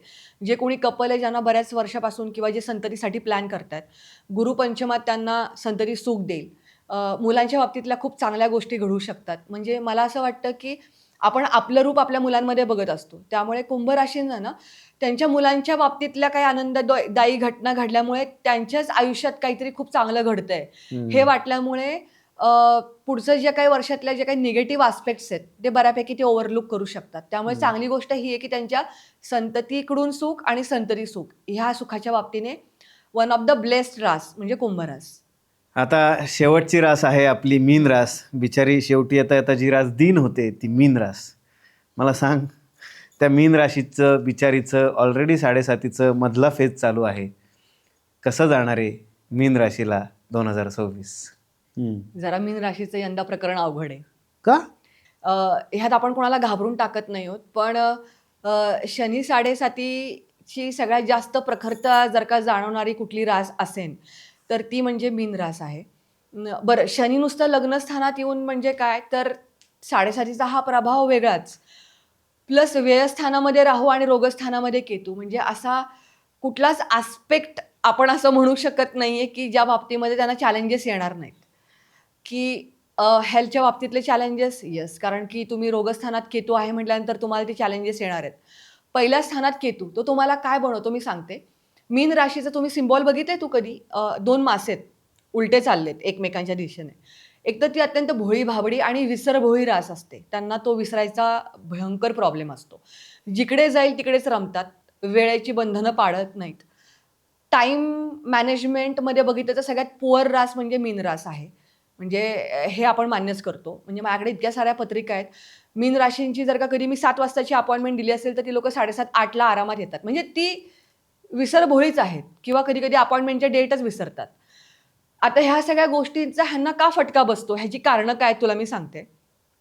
शनी म्हणजे काय? अनुशासन. म्हणजे अनुशासन म्हणजे काय? डिसिप्लिन. पंक्च्युअलिटी म्हणजे वक्तशीरपणा आणि डिसिप्लिन्ड आणि शिवाय पेशन्स म्हणजे काय? तुमच्यामध्ये किती प्रकारची एक सक्षमता येते आणि ह्या सगळ्यांमध्ये ही लोकं भयंकर मार खातात. तर त्यामुळे बिचारी ही हीन-दिन तर आहेच ह्या वर्षी. शनी पहिल्या स्थानामध्ये आहे त्यामुळे तुम्हाला तो अजून पुश करेल की तुम्ही अजून आळशी बनवा. सो ह्यांना हेच करायचं नाहीये. म्हणजे ह्यांना काय करायचंय? तर ह्यांना अर्ली मॉर्निंग रुटीन सेट करायचंय. ही लोकं जर का 12-1 वाजता झोपली, तर ती 6 वाजता, 5 वाजता ब्रह्ममुहूर्तावर उठूच शकत नाही. त्यांना सांगा तुम्ही. ह्या लोकांना मी चॅलेंज देते, ओपन चॅलेंज, की 21 दिवस ब्रह्ममुहूर्तावरती उठायचा चॅलेंज तुम्ही घ्याच. ह्या शनी 7.5मध्ये हा चॅलेंज घ्या आणि तो पार करा. तुम्हाला मी सांगते, की तुमचं डोपामाइन वाढेल. कारण तुम्ही काहीतरी आयुष्यात अचीव्ह केलं असं तुम्हालाच कळेल. कारण की त्यांच्याकडून हे होणार नाहीये. कारण आत्तापर्यंत मीन राशीची मी बरीच लोकं बघितली, त्यात ही भयंकर मार खातात. त्यामुळे ह्या बिचाऱ्या लोकांना मला हे सांगायचं आहे, की तुमचं रुटीन मॅनेज करा. तुमचं लाईफ मॅनेज होईल. कारण की शनी तुम्हाला काय, की शनीमध्ये जसे काही डिसिप्लिन आहेत ना, शनीचं दुसरं एक रूप आहे ते म्हणजे अत्यंत आळशी, गबाळेपणा, टाईम मॅनेज न करणं. तर हे सगळं जर का तुम्ही त्याचे निगेटिव्ह ट्रेट्स आणले, तर तुम्हाला स्वतःलाच at the end of the year अत्यंत हीन-दिन आणि मिझरेबल कंडिशनमध्ये बघाल. सो आता तुम्हाला हे रील तुमच्याकडे येतोय 31 डिसेंबरच्या अगोदर. त्यामुळे आपल्याकडे बघतो सगळ्यात जास्त मालामाल कोण होतं सूरज? जिमवाले लोकं होतात. 1 जानेवारीला लोकं जातात ना मेंबरशिप घ्यायला. पण नंतर दिसतात का ती लोकं तिथे? ती दिसत नाहीत लोकं तिथे. ती मीन राशीवाले असतात. ती मीन राशीची मेंबरशिप घेतात पण जात नाहीत परत पुढे. त्यामुळे त्यामुळे तुम्ही काय करा, रुटीन करा. हे सांगायचा मुद्दा हा आहे, की इतक्या साऱ्या राशी आणि इतक्या साऱ्या पत्रिका बघितल्यामुळे मला कळू शकतं, की कुठल्या राशीचे कुठे जाऊन काय प्रॉब्लेम्स येणार आहेत. तर ही लोकं अडकतील. टाईम मॅनेजमेंट करा, हे पहिलं गमक आहे. दुसरं रोगस्थानात केतू आहे. त्यामुळे तुमच्या शरीराच्या व्याधींवरती म्हणजे हेल्थवरती खूप जास्त लक्ष द्या. हे मेन त्यांना सांगणं आहे. पैसा आहे का 2026 मध्ये मीन राशीला? तुम्ही काम करा, पैसा विसरा. पैसा तुम्हाला 2027 मध्ये मिळेल. त्यामुळे 2026 वर्ष आपण म्हणतो ना बघ, हा डाव देवाला. तसं 2026 वर्ष जे आहे, हा डाव तुम्ही देवाला द्या. 2026 मध्ये मीन राशींच्या लोकांसाठी काही चांगलं घडणार आहे का?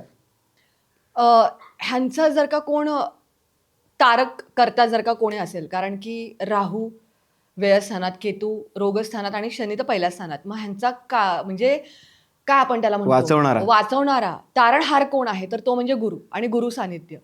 जय श्री गुरुदेव दत्त. कारण की मीन राशीचा जो स्वामी आहे तर तो गुरु आहे. गुरु हा, तू बघितलं का सूरज, गुरु हा जो प्लॅनेट आहे, ह्याला आपण गुरु ह्या तत्वाला काय एवढं अनन्यसाधारण महत्व आहे. हे जे काही कॉमेंट्स येतात, गुरुग्रहाचं पण तेच आहे ना, ॲस्ट्रॉनॉमी मध्ये आपण बघतो की ॲस्ट्रॉनॉमीमध्ये असं आहे की त्याचं जे चुंबकीय तत्व एवढं जास्त आहे की आपल्या पृथ्वीवरती येणारे जे काही कॉमेट्स आहेत हे सगळे आधी गुरुग्रह स्वतःवर घेतो. आपली पृथ्वी पूर्ण प्रोटेक्टेड आहे त्याच्यामुळे, आणि त्यामुळेच आपल्या आयुष्यामध्ये गुरुला अनन्यसाधारण महत्व दिले. म्हणजे गुरुर ब्रह्मा गुरुर विष्णू गुरुर देवो महेश्वरा गुरु साक्षात परब्रह्म तस्मै श्री गुरुवे नमः. तर त्यामुळे त्यांचा जो काही तारणहार आहे ते म्हणजे श्री गुरुदेव दत्त आहेत. तर त्यांनी शरणागती घ्यावी. सरेंडर गुरूंकडे.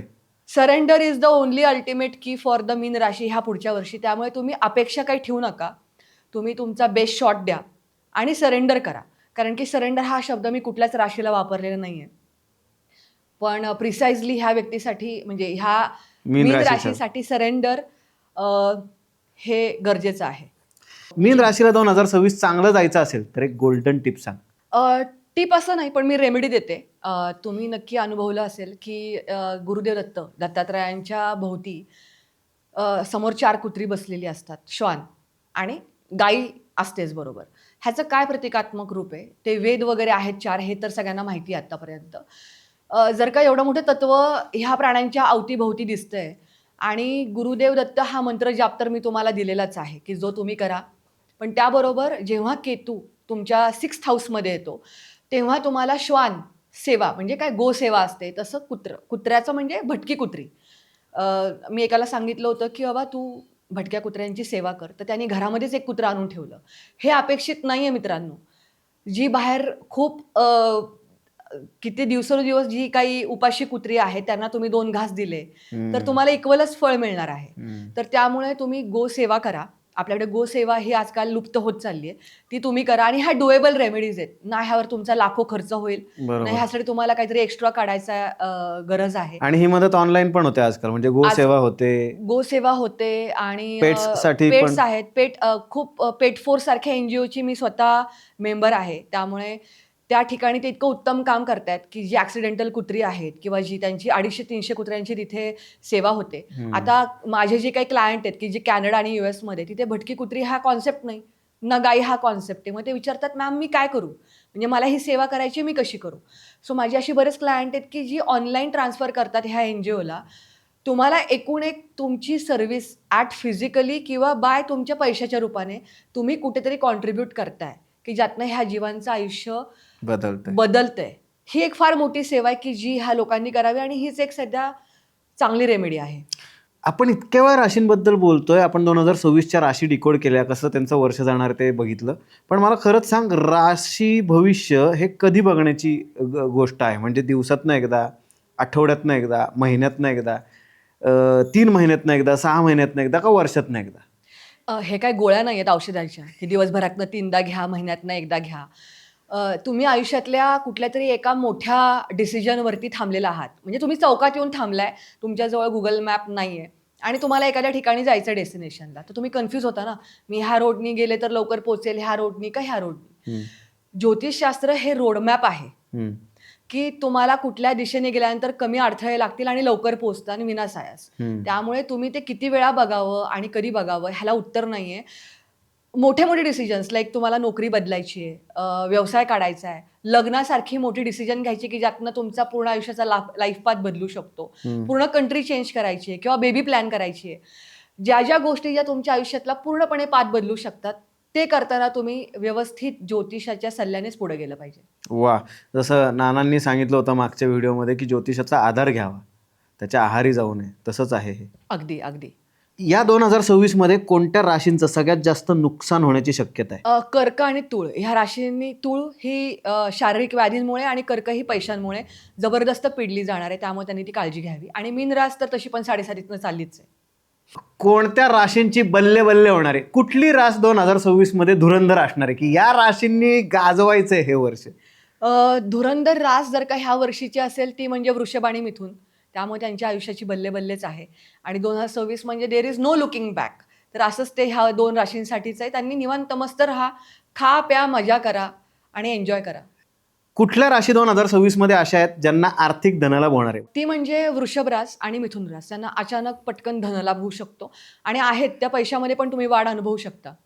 2026 मध्ये कुठल्या राशी अशा आहेत की ज्यांची लग्न कन्फर्म ठरणार आहेत किंवा लवशिपमध्ये तरी जातील?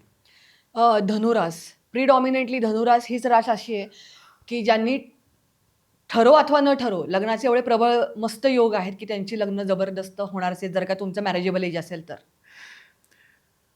कोणत्या राशींसाठी 2026 हे वर्ष गेम चेंजर ठरणार आहेत? कन्या आणि मेष राशीसाठी हे जे पूर्ण वर्ष ते गेम चेंजर ठरेल. म्हणजे कन्या राशीसाठी तर गुरु त्यांच्या ऑलरेडी कर्म आणि लाभस्थानातनं जाईल. आणि मेष राशीचा जरी टप्पा असला 7.5चा, तरी सुद्धा त्यांना खूप लाईफ चेंजिंग एक्सपिरियन्सेस मिळतील की ज्यातनं त्यांचं लाईफ पूर्ण टर्न होईल इन अ पॉझिटिव्ह सेन्स. कोणती रास 2026 हे वर्ष जिंकून जाणार आहे? मिथुन रास ही ह्या वर्षीची धुरंधर रास आहे, जसं मी आधी म्हणालेच. आणि ती ही मैदानात जिंकून जाईलच. म्हणजे त्यांचं जर का आपण बघितलं तर लग्नस्थानात गुरु, मग धनस्थानात गुरु आणि मग पराक्रम स्थानात गुरु. म्हणजे सगळ्या साईडनी ते पाचो उंगलिया घीम आहे, असं सगळं एकंदरीत इक्वेशन आहे. तुझी आवडती रास कोणती आहे? हे म्हणजे असं झालं की आईला विचारणं की तुझं सगळ्यात आवडतं पोर कुठलं आहे. त्यामुळे माझ्या सगळ्याच राशी आहेत त्या आवडत्या राशी आहेत. प्रत्येक राशीमध्ये काही 19-20 असतं, पण it is a part of the whole package, part and portion of the whole package. 2026 मध्ये कुठली रास आहे जिचं रायझिंग फेज आहे की बाबा ही 2026 जर का तुम्ही जिंकलात ना, तुम्ही आयुष्य जिंकलं? वृषभ रास जर का आपण बघितलं आणि मकर रास जर का त्यांनी हे वर्ष जिंकलं तर they will be set for at least next 4 to 5 years. 2026 सगळ्या राशींसाठी कसं जाणार आहे आणि कुठल्या गोष्टींची काळजी सगळ्या राशींनी घेणं खूप गरजेचं आहे? सो 2026चा जो मंत्र आहे, जो सगळ्या राशींना आणि सगळ्यांनाच अगदी कॉमन आहे, ती म्हणजे माझी स्वतःची खूप लाडकी आणि साईबाबांचं जे एक आहे की श्रद्धा आणि सबुरी. की हॅव पेशन्स आणि have belief in higher energies, किंवा जो तुम्ही देव मानता. श्रद्धा ही असलीच पाहिजे आणि सबुरी म्हणजे पेशन्स. तुम्ही आत्ता जे काही काम करताय त्याच्यामध्ये पूर्ण बिलीफनी पुढे जावा आणि just have patience, everything will fall in place at the right time, at the right place. हाच मंत्र आहे सगळ्या राशींसाठी ह्या पुढच्या वर्षीचा. मस्त गप्पा मारलेल्या आहेत. ज्यांना राशी भविष्यावर विश्वास आहे त्यांना या व्हिडिओचा फायदा होईल आणि ज्यांना नाही आहे त्यांनी इथपर्यंत बघितलंच काय, हा मला एक प्रश्न आहे. पण असो, कसंही असलं तरी या पॉडकट्ट्याच्या माध्यमातून सुपर्णा तू इकडे आलीस त्यामुळे तुझे धन्यवाद. आणि सगळ्यात महत्त्वाचं, सुपर्णाकडून, माझ्याकडून, आमच्या सगळ्या टीमकडून सगळ्यांना ह्या येणाऱ्या 2026च्या किंवा 2026च्या नवीन वर्षाच्या अनेक अनेक शुभेच्छा. हॅपी न्यू इयर तुलासुद्धा आणि आपल्या सगळ्या जे कोण प्रेक्षक बघतायत त्यांनासुद्धा. सगळ्यात पहिल्यांदा तर पॉडकट्ट्याच्या सगळ्या व्ह्युअर्सना हॅपी न्यू इयर. आणि नवीन वर्षाची सुरुवात आपण करूयात काय म्हणून, गणपती बाप्पा मोरया.